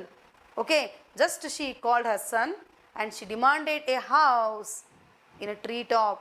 ಒಂದು ಮನೆ ಬೇಕು. ಎಲ್ಲಿಗೆ ಬೇಕು? In a tree top, ಅಲ್ಲಿಗೆ ಮನೆ ಬೇಕು ಅಂತ ಹೇಳಿದಳು. and her son agreed. His son was very obedient. ಅದಕ್ಕಾಗಿ ಅವನು ಏನು ಮಾಡಿಬಿಟ್ಟ, agreed to build a house in a tree top. Okay, see the next, madam ಕೆಳಗೆ. I think this is your last stanza. Okay, the speaker and his father. ಇಲ್ಲಿಗೆ speaker ಯಾರು ಅಂತ ನಾವು ಇಲ್ಲಿ ಹೇಳಿದಾಗ, the speaker and his father build a house on a tree for Granny. Poet's father, they work too much, they work lot and they built a house for Granny. Okay, Granny moved into the tree house. ಬೇಗನೆ ಅಜ್ಜಿ ಹೋಗ್ಬಿಟ್ರು, ಮನೆಯಲ್ಲಿ ಹೊಸ ಮನೆಗೆ ಹೋಗ್ಬಿಟ್ರು. The speaker went to the tree house every day. ನಮ್ಮ poet ಏನು ಮಾಡ್ತಾ ಇದ್ದ, he went to the tree house every day. ಅಜ್ಜಿಗೆ ಭೇಟಿ ಆಗಬೇಕು, ಅಜ್ಜಿಗೆ ಮಾತಾಡಬೇಕು ಅಂದ್ರೆ ಅವನೇ ಅಜ್ಜಿ ಕಡೆ ಹೋಗಬೇಕಲ್ಲ. ಬಿಕಾಸ್ ಅಜ್ಜಿ, grand mother, she stayed in a tree house. Okay, the speaker went to the tree house every day with glasses and tray. ಮಾತಾಡಲಿಕ್ಕೆ, ಬ್ರೇಕ್ಫಾಸ್ಟ್ಗೆ. Okay, and grandma and the speaker would drink sherry together in the tree house. ಇಬ್ಬರು ಒಂದೇ ಕಡೆ ಅವ್ರೇನು ಮಾಡ್ತಾಯಿದ್ರು, talking, enjoying the time. Okay, they enjoy their time. So ಈ ರೀತಿ ಇಲ್ಲಿಗೆ ಅಜ್ಜಿ ನಮಗೆ ಏನಂತ ನಾವು ಇಲ್ಲಿ ಹೇಳ್ಬೋದಾ ಗೊತ್ತಾ, ಶಿ ಫೆಲ್ಟ್ ವೆರಿ ಹ್ಯಾಪಿ. ಅವಳ ಸ್ಟೇಟ್ಮೆಂಟ್ ಹೆಂಗಿತ್ತು ಅಂದರೆ, I am the very happiest woman in the world and she deserves for that. ನನಗೇನು ಬೇಕಾಗಿತ್ತು ಅದನ್ನು ನನಗೆ ಸಿಕ್ಕಿತು, that's why she was very happy. So ಈ ರೀತಿ ಒಂದು ಸೆಂಟೆನ್ಸ್ ನಾವಿಲ್ಲಿ ಏನು ಹೇಳ್ಬೋದಾ, the poet fulfilled Har demand. ಅವಳು ಏನು ಡಿಮಾಂಡ್, ಅವಳು ಏನು ಬೇಡಿಕೆ ಇತ್ತಲ್ಲ, she wanted a house in a tree top, so he fulfilled her wish. ಅವನು ಏನು ಮಾಡಿದ, ಅಜ್ಜಿನು ವಿಶ್ ಇಚ್ಛೆಯನ್ನು ಪೂರ್ತಿ ಮಾಡಿಬಿಟ್ಟ. ಇನ್ನೊಂದು ನೆಕ್ಸ್ಟ್ ಬ್ಯಾಕ್ ಹೋಗ್ರಿ, ಅಲ್ಲಿಗೆ ಕೆಳಗಡೆ ಮೇಡಮ್. ಇದ್ರ ಮೇಲೆ ಒಂದು ನಮಗೆ ಒಂದು RC ಇರ್ಬೋದು. ಈಗಾಗಲೇ ಮೇಡಮ್ ಅವರು ಹೇಳಿದ್ರಲ್ಲ, ಪ್ರತಿಯೊಂದು ಚಾಪ್ಟರ್ಸ್ಗೆ R&C, read the sentence, read extracts. My dad knew his duties. ನನ್ನ ತಂದೆಯವರಿಗೆ ಅವರ ಕರ್ತವ್ಯನ ಗೊತ್ತಿತ್ತು. He know his duty. ಅವನಿಗೆ ಅವನ ಕರ್ತವ್ಯ ಗೊತ್ತಿತ್ತು. What did he think his duty was? ಅವರ ಡ್ಯೂಟಿ ಏನಿತ್ತು, ಅವರ ಕರ್ತವ್ಯ ಏನಿತ್ತು ಗೊತ್ತಾ? His duty was to build granny a house in a tree top. ಅಜ್ಜಿಗೆ ಮನೆ ಬೇಕಾಗಿತ್ತು, ಸೊ ಅದು ಮಾಡಿಕೊಡ್ಬೇಕು ಅಂತ ಏನಿತ್ತು ಒಂದು ಇಚ್ಛೆ ಇತ್ತಲ್ಲ, so he fulfilled her wish. ಮಕ್ಕಳೇ, ಈ ಪದ್ಯನಲ್ಲಿ ಒಂದು ಇಲ್ಲಿಗೆ ರೀಡ್ ಆ್ಯಂಡ್ ಅಪ್ರಿಸಿಯೇಟ್ನಲ್ಲಿ ಇರ್ತಕ್ಕಂಥ ಒಂದು ಕ್ವಶನನ್ನು ನಾನು ನಿಮಗೆ ಇಲ್ಲಿ ಹೇಳ್ತೀನಿ. Have a close look at the rhyme scheme. Yeah, children, you know it very well, the rhyming words. It is carrying for 1 marks. Okay, in exam. So ಈ ಪದ್ಯದಲ್ಲಿ ಇರ್ತಕ್ಕಂಥ ರೈಮಿಂಗ್ ವರ್ಡ್ಸ್ ಯಾವುದು ಇರಬಹುದು ಮಕ್ಕಳೇ? ನೋಡಿ, why, high, gift, lift, told, old, agree, tree, and last one, town, down. The words which are the same in the pronunciation. Nodi makkale, listen very carefully. The words which are the same in pronunciation we call, and usually we can find these words, rhymes in Kannada, just we can say prasa padagalu.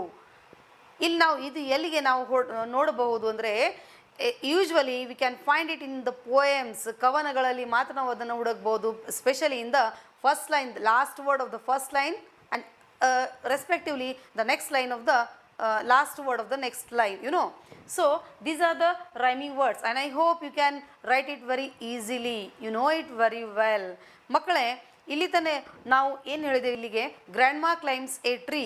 ಈ ಪದ್ಯದು entire ಪದ್ಯನ ನೋಡಿಕೊಂಡ್ರೆ ಇದು ಪ್ರಶ್ನೆ ನಿಮಗೆ summary, ಈ ಪದ್ಯದ ಸಾರಾಂಶನ ನಿಮಗೆ ಯಾವ ರೀತಿ ಹೇಳಬಹುದು ಇಲ್ಲಿಗೆ ಅಂತಂದರೆ, ನೋಡಿ, stanza wise I analyse every points, ಪ್ರತಿಯೊಂದು ಪಾಯಿಂಟ್ಸ್ ನಾನು ಹೇಳಿಬಿಟ್ಟೆ. But no need to write the lengthy answer for the 4 marks long answer question. That is the summary for grandma climbs a tree. Describe grandmother, poet's grandmother was very genius. Like ಇಂಥ ಪ್ರಶ್ನೆ ಎಲ್ಲ ಬಂದು ಅಂದರೆ entire ಪದ್ಯದು ಪೂರ್ತಿ ಸಮರಿಯನ್ನು ಬರಲಿಕ್ಕೆ ನಮಗೆ ಇಲ್ಲಿ ಅವಶ್ಯಕತೆ ಇಲ್ಲೇ. ಮೇಡಮ್ ಬ್ಯಾಕ್ ಹೋಗಿ ಒಂದು ಇದು ಬ್ಯಾಕ್ ಹೋಗ್ರಿ, ಒಂದು ನಿಮಿಷ. ಇನ್ನೊಂದು ಒಂದು ನಿಮಿಷ ಬ್ಯಾಕ್ ಹೋಗಿ, ಇದು ತೋರಿಸ ಸಮರಿ.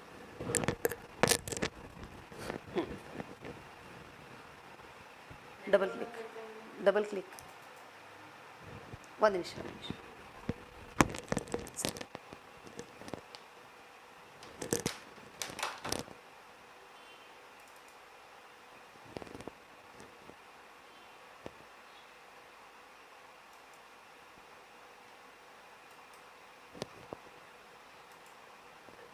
ಪರವಾಗಿಲ್ಲ, ನಾನು ಹೇಳಿ.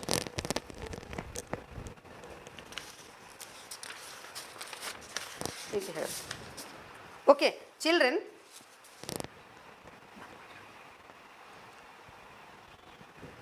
C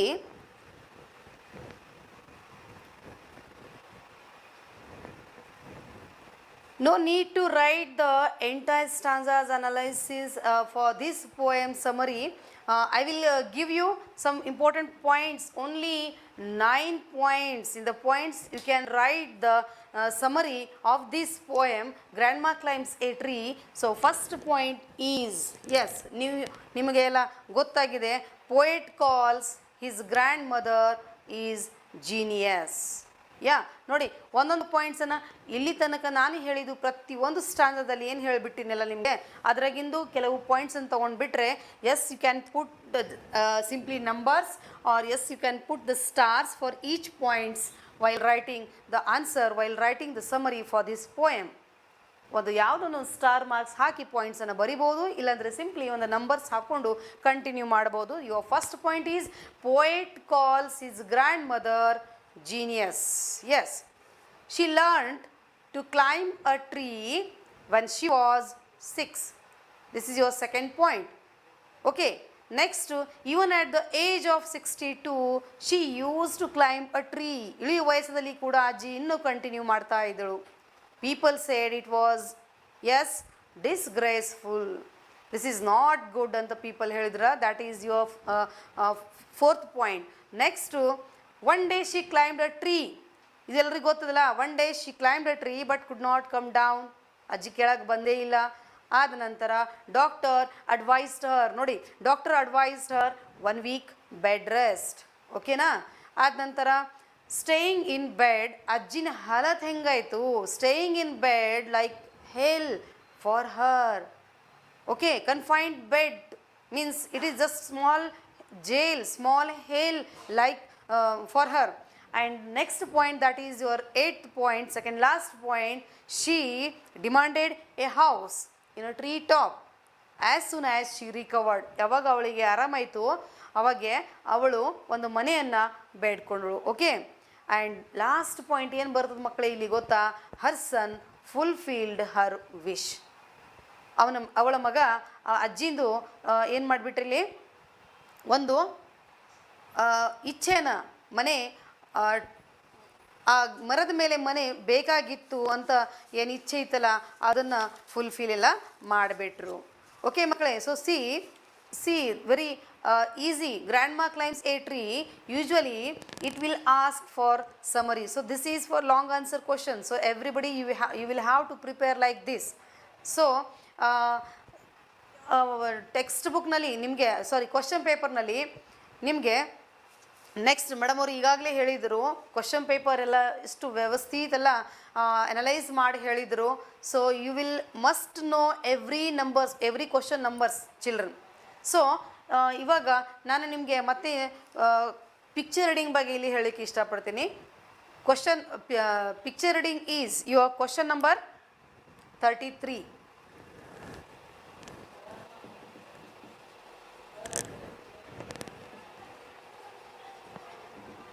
Picture reading, it is question number 33 and usually it is carrying for, yes, 3 marks. Am I right? 3 marks. Picture reading ಇದು 3 ಮಾರ್ಕ್ಸ್ ಸಲುವಾಗಿ ನಿಮಗೆ ಕೇಳೋದು.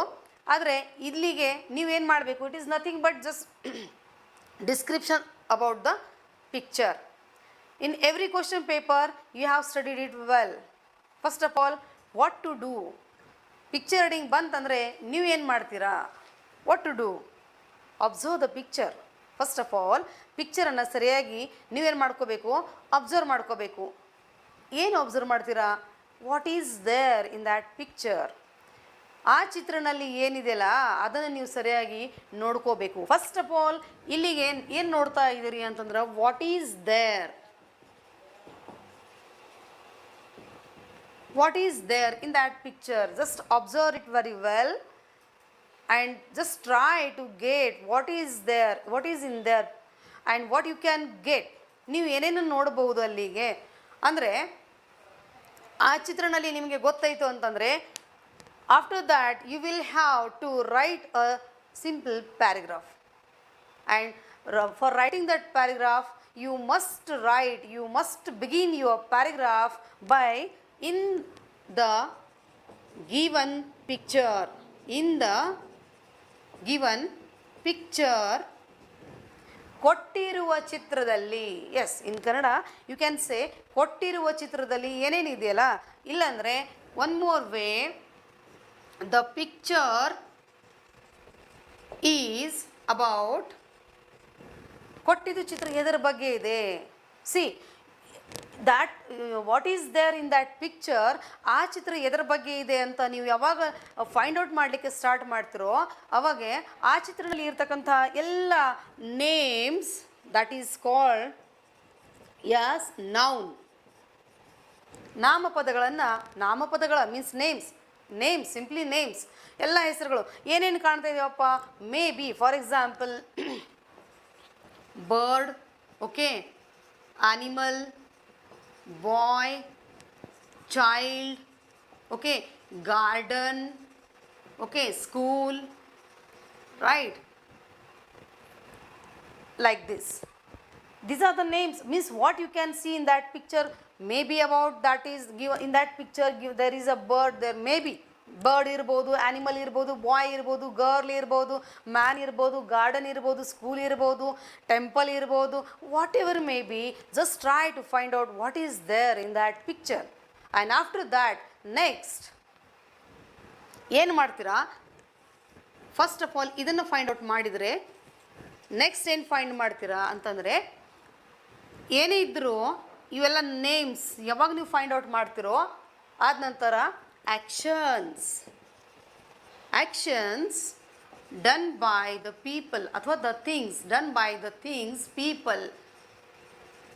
ಮತ್ತೇನೊಂದ್ಸಲ ನಾನು ಹೇಳ್ತೀನಿ ಮಕ್ಕಳೇ ನಿಮಗೆ, ಈ ಚಿತ್ರಣದಲ್ಲಿ ನೀವು ನೇಮ್ಸ್ ಎಲ್ಲ ಸಿಕ್ಕುತ್ತಲ್ಲ, ನೀವು ಏನು ಮಾಡಬೇಕು ಅಂತಂದರೆ ಈ ಚಿತ್ರಣದಲ್ಲಿ ಯಾರ್ಯಾರು ಏನೇನು ಮಾಡ್ತಾ ಇದ್ದಾರಾ ಅದನ್ನು ನೀವು ಏನು ಮಾಡ್ಕೋಬೇಕು, ಬರೀಬೇಕು. ಬಟ್ ಹೀಗೆ maybe there is the little bit difficulties ಅನ್ನಿಸ್ತದ ಅಂತಂದರೆ ಏನು ಮಾಡ್ತೀರಾ, ಇಲ್ಲಿಗೆ ಚಿತ್ರಣದಲ್ಲಿ ಕಾಣ್ತಕ್ಕಂಥ bird, animal, boy, girl, man, woman ಏನೇ ಇದ್ದರೂ ಕೂಡ if write your sentence by using helping verb, HV, helping verbs ಅನ್ನು ಬರೀರಿ. ಬಟ್ ಇಲ್ಲಿಗೆ ಯೂಸ್ ಯುವರ್, ಒಂದು ವೇಳೆ ನಿಮ್ಮ ನೌನ್ ಸಿಂಗ್ಯುಲರ್ ಇದೆ, ಏಕವಚನ ಇದೆ, ಒಂದೇ ಏನೋ ಕಾಣ್ತಾ ಇದೆಯಲ್ಲ, so use is. If it is plural use R.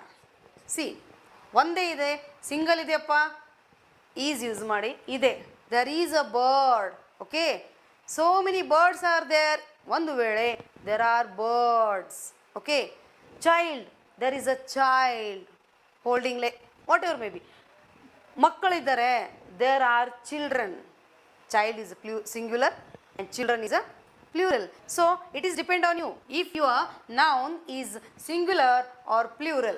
Okay, ಏಕವಚನ ಇದೆನಾ ಬಹುವಚನ ಇದೆನಾ ಅದನ್ನು ನೋಡಿಕೊಂಡು ನೀವು ಈಸ್ ಅಥವಾ ಆರ್ ಅನ್ನು ಯೂಸ್ ಮಾಡಿಕೊಂಡು ಆ ಸೆಂಟೆನ್ಸನ್ನು ನೀವು ಬರೀಬೇಕು. Then find out the words, actions, ಎಲ್ಲ ಆ್ಯಕ್ಷನ್ಸ್ ಏನೇನು ಅಲ್ಲಿ ಮಾಡ್ತಾ ಇದ್ದಾರಾ ಅದರ ಬಗ್ಗೆ ನೀವು ಅದನ್ನು ಬರೀಬಹುದು.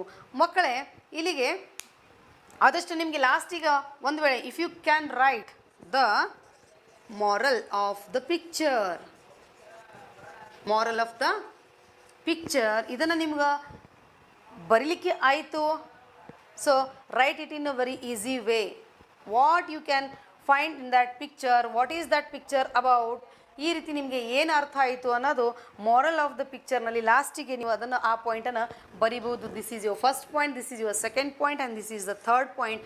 What is there, these are maybe ಇದ್ದರೆ ಇರಬಹುದು. And then second point is actions, ಏನೇನು ಮಾಡ್ತಾ ಇದ್ದಾರಲ್ಲ verbs, actions. And then third point is moral of the picture ಅಂತ ನಾವು ಇಲ್ಲಿಗೆ ಬರಿಬಹುದು. ಒಂದು ಚಿತ್ರ ಇದೆ, just in the last state level preparatory exams question ಪೇಪರ್ನಲ್ಲಿ ನೀವು ಕ್ಲಿಕ್ ಮಾಡಿ ಮೇಡಮ್, ಅದು ಒಂದು ಪಿಕ್ಚರ್ ರೀಡಿಂಗ್ ಸಲುವಾಗಿ ಒಂದು ಪ್ರಶ್ನೆ ಇತ್ತು ಮಕ್ಕಳೇ, ಅದನ್ನು ನಿಮಗೆ ತುಂಬ ಈಸಿ ಆಗಿರೋಯ್ತದು. You can find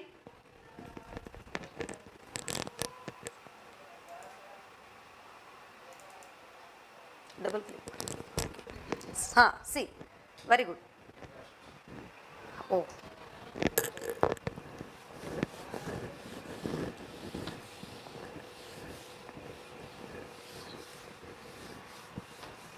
everybody, you try to write this picture reading question number 33. See, this was the picture for you will have to describe what you can see in this picture. Yeah children, ಹೀಗೆ ನಾನು ಹೇಳಿಲ್ಲ ನಿಮಗೆ, just find out what is there. Yes children, ಏನೇನು ಕಾಣ್ತಾ ಇದ್ದೇವೆ ನಿಮಗೆ, ಮಕ್ಕಳು ಕಾಣ್ತಾ ಇದ್ದಾರೆ, ಚಿಲ್ಡ್ರನ್ ಕಾಣ್ತಾ ಇದ್ದಾರೆ, ಓಕೆ, ಟೀಚರ್ ಕಾಣ್ತಾ ಇದ್ದಾರೆ. ಟೋಟಲಿ ನಿಮಗೆ ನೋಡಿದ ತಕ್ಷಣ ಗೊತ್ತಾಯಿತು yes, this is a classroom. ಇದನ್ನು ನೀವು ಯಾವ ರೀತಿ ಡಿಸ್ಕ್ರೈಬ್ ಮಾಡ್ತೀರಾ? ಓಕೆ, ನೋಡಿ ಚಿಲ್ಡ್ರನ್, ಅಲ್ಲಿಗೆ ನೀವು ಏನು ಬರಿತೀರಿ ಅಂತಂದರೆ ಜಸ್ಟ್ ಅಬ್ಸರ್ವ್ ಮಾಡ್ತಾ ಹೋಗ್ರಿ, ನನ್ನ ಜೊತೆಗೆ ಆನ್ಸರ್ ಹೇಳ್ತಾ ಹೋಗ್ರಿ. Okay, come with me. In this given picture, ನೋಡಿ ನಾನು ಈಗ ಹೇಳಿನಲ್ಲ ನಿಮಗೆ ಬಿಗಿನಿಂಗ್ ಯಾವ ರೀತಿ ಮಾಡ್ಕೋಬೇಕು. ಕೊಟ್ಟಿರುವ ಚಿತ್ರದಲ್ಲಿ in the given picture that there is a classroom. Is use ಮಾಡಿ ನೀವು, because this is a classroom. This is a classroom. There is a teacher. Simply just find out ಮಾಡಿ, ನಿಮಗೆ ಏನೇನು ಕಾಣ್ತಾ ಇದೆಯಲ್ಲ, what you can see. There is a teacher and there are many students. ಕಾಣ್ತಾ ಇದ್ದಾವಲ್ಲ, there are many students in the classroom. ಸೆಂಟೆನ್ಸನ್ನು structure ಮಾಡಲಿಕ್ಕೆ ಪ್ರಯತ್ನ ಮಾಡಿ ಮಕ್ಕಳೇ. Okay, the two students are, ನೋಡಿ, the two students are discussing with the teacher. And the teacher is very active. ನೋಡಿ, ಎಲ್ಲ ಮಕ್ಕಳು ಪ್ರಶ್ನೆ ಕೇಳ್ತಾರೆ ಅಂದರೆ ಟೀಚರ್ ಎಲ್ಲ ಆ್ಯಕ್ಟಿವ್ ಆಗಿ ಅವರೆಲ್ಲ ಪ್ರಾಬ್ಲಮ್ಸನ್ನು ಸಾಲ್ವ್ ಮಾಡಬೇಕಾ? Okay, the teacher is very active. There are many things. Okay, ಇನ್ನು ನೀವು ಏನೇನು ಅಬ್ಸರ್ವ್ ಮಾಡ್ತೀರಾ? There are many things. ಇನ್ನು ಇದು ಬಿಟ್ಟು besides this what you can find in this picture. ಮತ್ತೆ ಏನೇನು ಕಾಣ್ತಾ ಇದ್ದಾವೆ ಮಕ್ಕಳೇ ನಿಮ್ಗೆ ಇಲ್ಲಿ ಕ್ಲಾಸ್ ರೂಮ್ನಲ್ಲಿ ಏನು ಕಾಣ್ತಾ ಇದೆ ನಿಮಗೆ? Yes, blackboard. ನೋಡಿ ಏನೇನು ಕಾಣ್ತಾ ಇದೆಯಲ್ಲ, just nouns, names. Just write down the names. Okay, the classroom, blackboard, yeah, books, table, window, door, etc. ಇದಿಷ್ಟೆಲ್ಲ ನೀವೇನೋ ಫೈಂಡ್ ಔಟ್ ಮಾಡಿದ್ರಲ್ಲ. ಸೊ ಇಲ್ಲಿಗೆ ಮೋರಲ್ ಆಫ್ ದ ಪಿಕ್ಚರ್ ನೀವೇನು ಹೇಳ್ಬೋದು? The students R sitting in a discipline manner. ಎಲ್ಲ ಮಕ್ಕಳೇ ಯಾವ ರೀತಿ discipline manner ಆಗಿ ಅಲ್ಲಿ ಕುಂತಿದ್ದಾರಲ್ಲ, ಎಲ್ಲ ನೋಡಿ ನೀಟಾಗಿ ಯೂನಿಫಾರ್ಮ್ ಎಲ್ಲರೂ ಶಿಸ್ತಾಗಿ ಕುಂತು ಬಿಟ್ರಲ್ಲ. So all children are sitting in a discipline manner. So ಈ ರೀತಿ ನಾವೇನು ಮಾಡ್ಬೋದು ಮಕ್ಕಳೇ? ಪಿಕ್ಚರ್ ರೀಡಿಂಗ್ 3 ಮಾರ್ಕ್ಸ್ಗೆ ಇದ್ದಿದ್ದು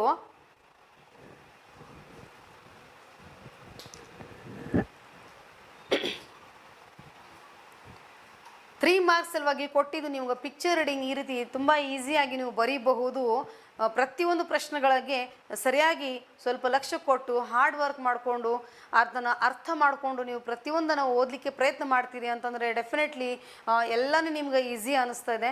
ಯಾಕಂದ್ರೆ ಲಾಂಗ್ ಗ್ಯಾಪ್ ಆಗೋದ್ರಿಂದ ನಿಮಗೆ ಸ್ವಲ್ಪ ಇಂಟ್ರೆಸ್ಟ್ ಕಡಿಮೆ ಆಗಿರಬಹುದು. But please don't do like that. ನೀವು ಸ್ವಲ್ಪ ಚೆನ್ನಾಗಿ ಅಭ್ಯಾಸ ಮಾಡಿ ಅರ್ಥ ಮಾಡ್ಕೊಳ್ರಿ. Every lessons are very good stories. Every poems has a very good summaries, very best summaries. ನೋಡಿ ಅದನ್ನು ಓದ್ಕೊಳ್ಳಿಕ್ಕೆ ಪ್ರಯತ್ನ ಮಾಡಿ ಮಕ್ಕಳೇ. ಎಕ್ಸಾಮ್ ಸಲುವಾಗಿ ನಿಮಗೆ ಬೆಸ್ಟ್ ವಿಶೇಷ ಕೊಡುತ್ತಾ ನಾನು ಇಲ್ಲಿಗೆ ಮತ್ತೆ ಇನ್ನೊಂದ್ಸಲ ಎಲ್ಲ entire team of scoop and Savitribai Phule teachers association,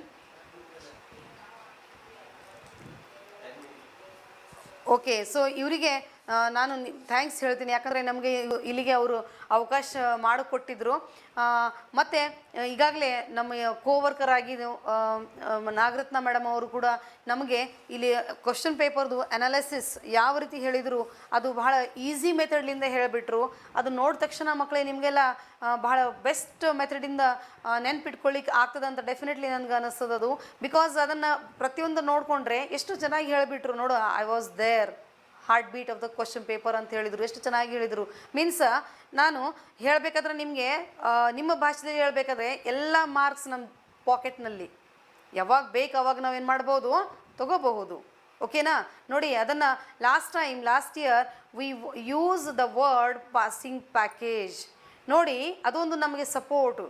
ನಾವು ಚೆನ್ನಾಗಿ ಪರ್ಸೆಂಟೇಜನ್ನು ತೊಗೋಬೇಕು, ಓದ್ಕೋಬೇಕು ಅಂತಂದರೆ ಅದು ನಮ್ಗೆ ಏನು ಮಾಡ್ತಿತ್ತು, ಏನು ಬೇಕಾಗ್ತಿತ್ತು, ಅದು ನಮಗೆ ಒಂದು ಪಾಸಿಂಗ್ ಪ್ಯಾಕೇಜನ್ನು ಅದು ಮಾಡಿಕೊಂಡ್ರೆ, ಆ ಕೆಲವು ಪರ್ಟಿಕ್ಯುಲರ್ ಕಂಟೆಂಟ್ಸನ್ನು ಮಾಡಿಕೊಂಡ್ರೆ ಅದರ ನಾವು ನಮ್ಮ ಸ್ಕೋರ್ ಚೆನ್ನಾಗಿ ಆಗಲಿಕ್ಕೆ ಹೆಲ್ಪ್ ಆಗ್ತದೆ. ಅದರಲ್ಲಿ ನಾವು ಸ್ಕೋರ್ ಒಳ್ಳೆಯ ಸ್ಕೋರ್ ತಗೋಬೇಕು ಅಂತಂದರೆ ಮೇಡಮ್ ಅವರೆಲ್ಲ ಹೇಳಿದಾಗೆ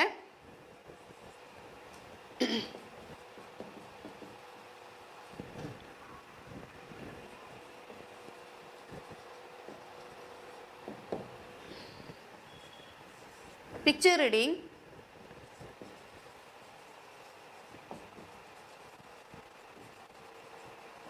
unseen passage,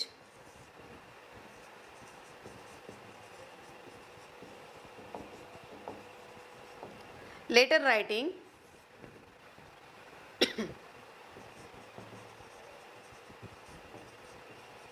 essay writing, yes, story writing,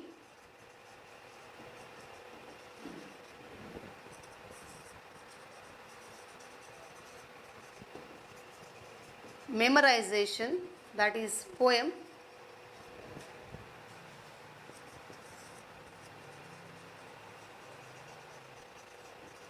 summary of the poem,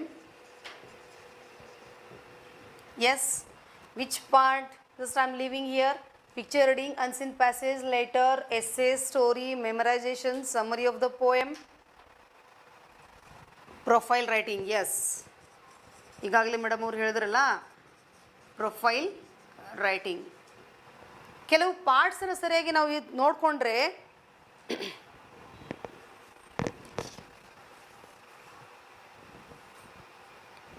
ಇಲ್ಲಿಗೆ ಈ ಕೆಲವು ಪಾರ್ಟ್ಸನ್ನು ನೋಡಿಕೊಂಡ್ರೆ ಏನು ಅನ್ನಿಸ್ತು ನಿಮಗೆ ಗೊತ್ತಾ?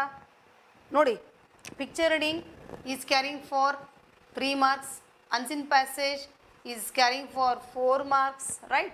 Letter writing is carrying for 5 marks, essay writing is carrying for 4 marks, story also 3 marks, memorization that is for 4 marks, summary of the poem that is also 4 marks, yes, profile writing is for 3 marks.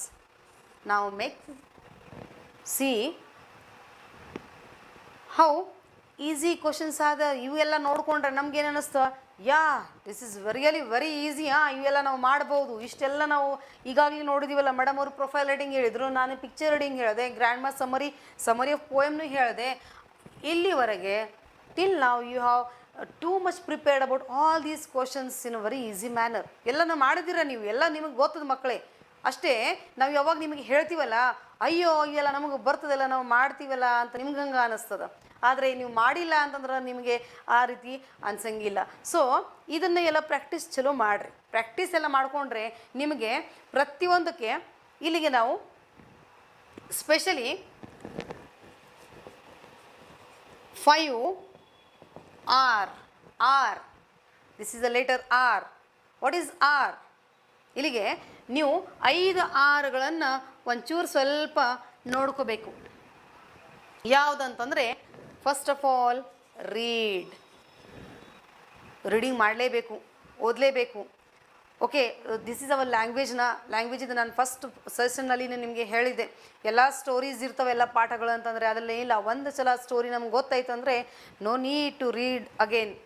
So reading is very important. And then recall, ನಾನು ಏನು ಓದೀನಿ, okay, ಅದನ್ನು recall ಮಾಡ್ಕೋಬೇಕು. ಎಷ್ಟು ಸಲ recalling ಮಾಡ್ತೀರಾ? ಆಮೇಲೆ third one are is for remember. Okay, read ಮಾಡಿರಿ, ಆಮೇಲೆ ರಿಕಾಲ್ ಮಾಡಿರಿ, ಓದಿದ್ದೆಲ್ಲ ನೆನ್ಪಿಟ್ಕೊಳ್ಬೇಕು. ಆಮೇಲೆ ಅದನ್ನು ರಿಮೆಂಬರ್ ಮಾಡಿದ ನಂತರ ಅದನ್ನು ನೀವು ರಿಟೈನ್.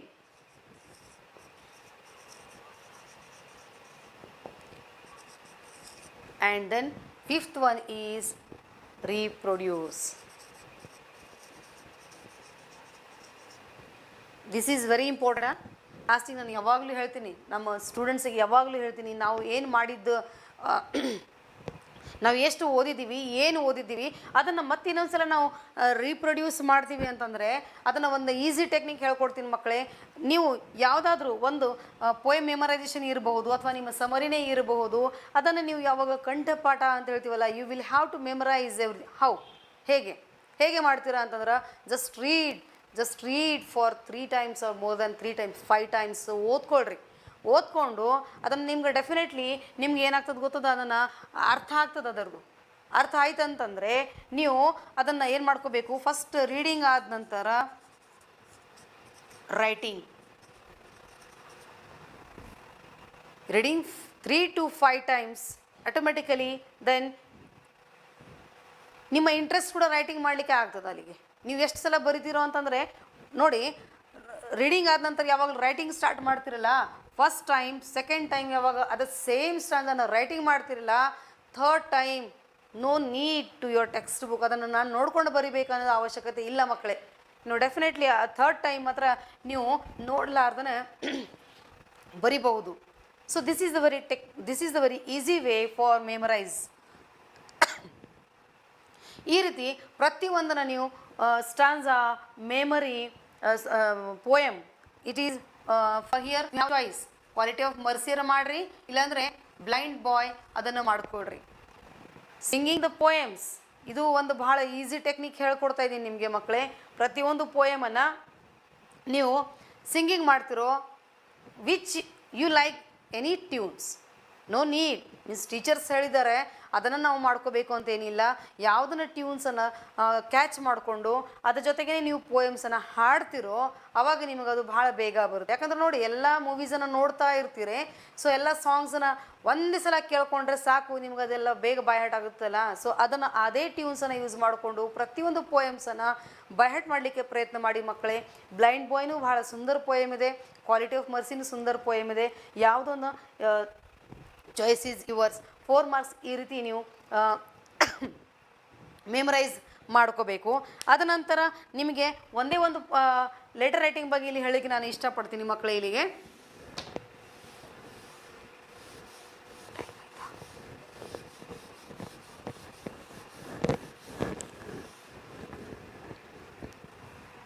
ಲೆಟರ್ ರೈಟಿಂಗ್ ಬರಲಿಕ್ಕೆ ಮಕ್ಕಳೇ ಇದೊಂದು ಬಹಳ ಈಸಿ, ನಿಮಗೆ 5 ಮಾರ್ಕ್ಸ್ ನೀವು ತಗೋಬೋದು. ಸೊ ಇದು ನಾನೇನು ಮಾಡ್ತೀನಿ, ನಿಮಗೆ ಒಂದು ಐಡಿಯಾ ಹೇಳ್ಕೊಡ್ತೀನಿ ನಿಮಗೆ. ಲೆಟರ್ ರೈಟಿಂಗ್ ಅಂತಂದರೆ ನೀವು ಅಡ್ರೆಸ್ಸಿಂಗ್ ಮಾಡುತ್ತಾ ನೀವು ಕೊಟ್ಟಿದ್ದು question, read very carefully your question number. Letter writing ಎಷ್ಟನೇ ಪ್ರಶ್ನೆ ಇರುತ್ತೆ ಮಕ್ಕಳು ಗೊತ್ತಾ? Yes, the last question that is question number 38. So letter writing ಸಲುವಾಗಿ ಯೂಸ್ ಯುವರ್ ಫ್ರೆಶ್ ಪೇಜ್. ಏನೇ ಮಾಡಿದ್ರು ನೀವು ಫ್ರೆಶ್ ಪೇಜನ್ನು ಯೂಸ್ ಮಾಡಿಕೊಳ್ಳೇಬೇಕು. ಅಲ್ಲಿಗೆ ನೀವು ಒಂದು ಮಿನಿಯೇಚರ್ ಫಾರ್ಮ್, ಒಂದು ಚಿಕ್ಕದು ಒಂದು ಫಾರ್ಮ್ಯಾಟಲ್ಲಿ ಹೇಳ್ತೀನಿ. ಅಂದರೆ ಫಾರ್ಮ್ಯಾಟ್ ಅಂದರೆ ಏನು? The body of the letter means not like that body, that just simply format. ಏನು ಬರೀತೀರಾ? So this is your page. Imagine this is your page. So letter ರೈಟಿಂಗ್ನಾಗೆ ಫಸ್ಟ್ ಆಫ್ ಆಲ್ ಏನು ಬೇಕು ನೋಡಿ. ಫಸ್ಟ್ ಆಫ್ ಆಲ್ ನಿಮ್ಮ question ಪೇಪರ್ನಲ್ಲಿ ಅಂತೂ questions ಎಲ್ಲ ಅಲ್ಲಿಗೆ ಇದ್ದೇ ಇರ್ತದ. Imagine you are so and so, means this is your name. Imagine this is your name, you are studying from another school, whatever maybe, and your town, place ಎಲ್ಲನೇ ಅಲ್ಲಿ ಇರ್ತಾರಲ್ಲ. ಎಷ್ಟು easy ಅಲ್ಲ ಮಕ್ಕಳೇ ಗೊತ್ತಾ? ಆ ಲೆಟರನ್ನು addressing ಎಲ್ಲ ಅಲ್ಲಿ ಕೊಟ್ಟಿದ್ದೇ ಇರ್ತದೆ, ಅದೇ ಅಡ್ರೆಸ್ಸನ್ನು ತೊಗೊಂಡು ನೀವು ಲೆಟರನ್ನು ಬರಿಬೋದು. ಬಟ್ ಲೆಟರ್ ಫಾರ್ಮ್ಯಾಟ್ನಲ್ಲಿ first of all what is important? Date. Just put the date. Okay, just mention the date. And then yes, imagine you are so and so means addressing ಎಲ್ಲಿಂದೆ ಯಾರಿಗೆ ಲೆಟರ್ ಮಾಡ್ತಿರೋ, ಬರೀತಿರೋ, ಕಳಿಸ್ತಿರೋ ಅದನ್ನು ನೀವು ಬರಿಬೇಕಲ್ಲ. ಸೊ ಫ್ರಾಮ್ ಅಡ್ರೆಸ್ ಅಲ್ಲಿ ಕೊಟ್ಟಿದ್ದು. Imagine you are, just you can see here is a question paper. Imagine you are Nutan and Nithya studying in government high school Hospet. This is your address children. So ಇಲ್ಲಿಗೆ ಅಲ್ಲಿ ಕೊಟ್ಟಿದ್ದ ಹೆಸರನ್ನ ನೂತನ್ ಅಥವಾ Nithya. Nutan is for boys, that is the name for boys, and Nithya this is the name for girls. So studying in government high school ನೋಡಿ, please be careful for this time. Government high school ಅಲ್ಲಿ ಏನು ಕೊಟ್ಟಿದ್ದಿರ್ತಲ್ಲ, Hospet, Ballari, Hubli, okay, whatever maybe. But ಅದನ್ನು mistake ಮಾಡ್ಲಿಕ್ಕೆ ಹೋಗಬೇಡಿ.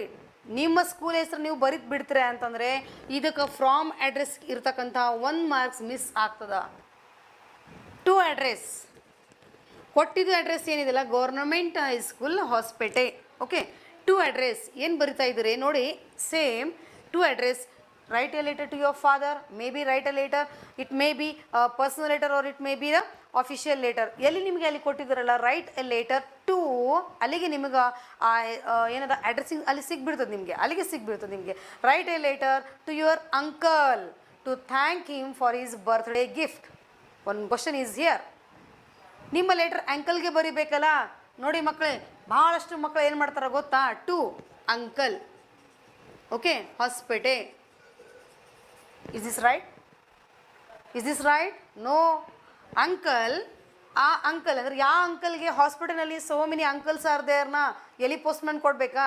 So please write any name for your uncle. Okay, that is depend on you. Hospital, just mention the any colony name and hospital.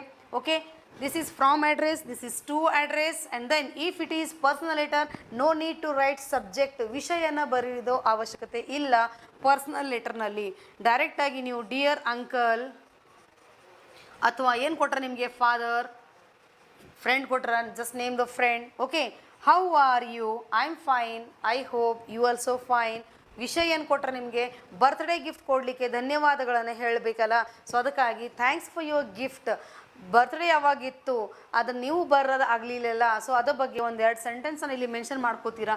From address ನಿಮಗೆ 1 marks ಕೊಡ್ತದ, 2 marks ಕೂಡ ಇಲ್ಲಿಗೆ to address ಏನು ಬರಿತಿರಲ್ಲ ಅದನ್ನು ಕೂಡ ನಿಮಗೆ ಒಂದು ಈ ರೀತಿ ನಿಮಗೆ ಸಬ್ಜೆಕ್ಟ್ ಮ್ಯಾಟ್ರ್ ಕೆಳಗಡೆ ಬರಿತಿರಲ್ಲ ಅದನ್ನು ಕೂಡ ಇಂಪಾರ್ಟೆಂಟ್ ಇದೆ ಮಕ್ಕಳೇ. ಇಲ್ಲಿಗೆ ನೀವೇನು ಬರಿತೀರೋ don't worry about this pattern. ಇದರ ಬಗ್ಗೆ ನೀವು ಒಂದು ತಲೆ ಖರಾಬ್ ಮಾಡ್ಕೋಬೇಡ್ರಿ. ನೀವು ಏನು ಹೇಳ್ತೀರಾ ಇಲ್ಲಿಗೆ ಥ್ಯಾಂಕಿಂಗ್ ಯುವರ್ಸ್, ನೀವು ಅಂಕಲ್ಗೆ ಬರಿತಾ ಇದ್ದೀರಾ ಅಂತಂದರೆ ದೊಡ್ಡವರಿಗೆ ಬರಿತೀರಾ ಅಂತಂದರೆ ಏನು ಬರಿತೀರಾ? Yours lovingly. ಎಸ್, ಏನು ನೂತನ ಅಥವಾ ನಿತ್ಯ ಏನು ಹೆಸರು ಕೊಟ್ಟರಲ್ಲ ಅದನ್ನು ನೀವು ಇಲ್ಲಿಗೆ ಬರಿಬೇಕು. ನೋಡಿ ಇಲ್ಲಿಗೆ ನೀವು 5 ಮಾರ್ಕ್ಸಿಗೆ ನೋಡಿ ಬರೀ ಫ್ರಾಮ್ ಅಡ್ರೆಸ್ ಟು ಅಡ್ರೆಸ್ಗೆ ನಿಮಗೆ 2 ಮಾರ್ಕ್ಸನ್ನು ಕವರ್ ಆಗಿಬಿಡ್ತದೆ. ಇಲ್ಲಿಗೆ ಉಳ್ಕಿದ ರಿಮೈನಿಂಗ್ ಎಲ್ಲ where thanking you, yours lovingly, XYZ, ನೂತನ ನಿತ್ಯ, dear friend, dear father. So ಇದಕ್ಕೆ ಸುಮಾರು 1 ಮಾರ್ಕ್ಸ್ ಅಂದರೆ out of 5 it is very easy to get 3 marks. ನೋಡಿ ಇಲ್ಲಿ ಒಂದು ಟೆಕ್ನಿಕ್ ಇದೆ ನಿಮಗೆ. 3 ಮಾರ್ಕ್ಸ್ ಅಂತೂ ಎಲ್ಲಿ ಹೋಗಿಲ್ಲ ನಿಮ್ಮದು. You can get it very easily. ಉಳಿಕಿದೆಲ್ಲ ಎಲ್ಲಿಯಪ್ಪ ಅಂತಂದರೆ ಒಂದು ವೇಳೆ you can get the correct sentence structure for letter writing in the subject matter. This portionಗೆ ನೀವು ಒಂದು ವೇಳೆ ಸರಿಯಾಗಿ ಸೆಂಟೆನ್ಸನ್ನು ಸ್ಟ್ರಕ್ಚರ್ ಮಾಡ್ತೀರಾ ಅವಾಗ ನಿಮಗೆ ಲೆಟರ್ಗೆ ಏನದ ನಿಮ್ಮ ಲ್ಯಾಂಗ್ವೇಜ್, ನಿಮ್ಮ ಪಂಕ್ಚುಯೇಷನ್ ಮಾರ್ಕ್ಸ್ ಅದನ್ನೆಲ್ಲ ನೋಡಿಕೊಂಡ್ರೆ out of 5 letter marks letter ರೈಟಿಂಗ್ಗೆ ನಿಮಗೇನದ ಇಲ್ಲಿಗೆ ಈಸಿಯಾಗಿ ಮಾಡ್ಬೋದು, ನೀವು ಬರೀಬಹುದು. ಸೊ ಮಕ್ಕಳೇ, I hope you can do this very well. ಇದನ್ನು ನೀವು ಸರಿಯಾಗಿ ಎಲ್ಲ ನಾವು ಹೇಳ್ಕೊಟ್ಟಿಂತ ನೀವು ಮಾಡ್ತಿರೋ ಅಂತ ನಾನು ಹೋಪ್ಸ್ ಮಾಡ್ತೀನಿ. ಸೊ ಇಲ್ಲಿ ತನಕ ನನಗೆ ಎಲ್ಲ ಇದು ಲೈವ್ ವಿಡಿಯೋ ಕ್ಲಾಸ್ ಹೇಳಲಿಕ್ಕೆ ಅವಕಾಶ ಕೊಟ್ಟಿದ್ದಕ್ಕೆ ಎಲ್ಲ ಸ್ಕೂಪ್ ಟೀಮಿಗೆ ನಾನು ಧನ್ಯವಾದ ಹೇಳಲಿಕ್ಕೆ ಇಷ್ಟಪಡ್ತೀನಿ. Thank you every one.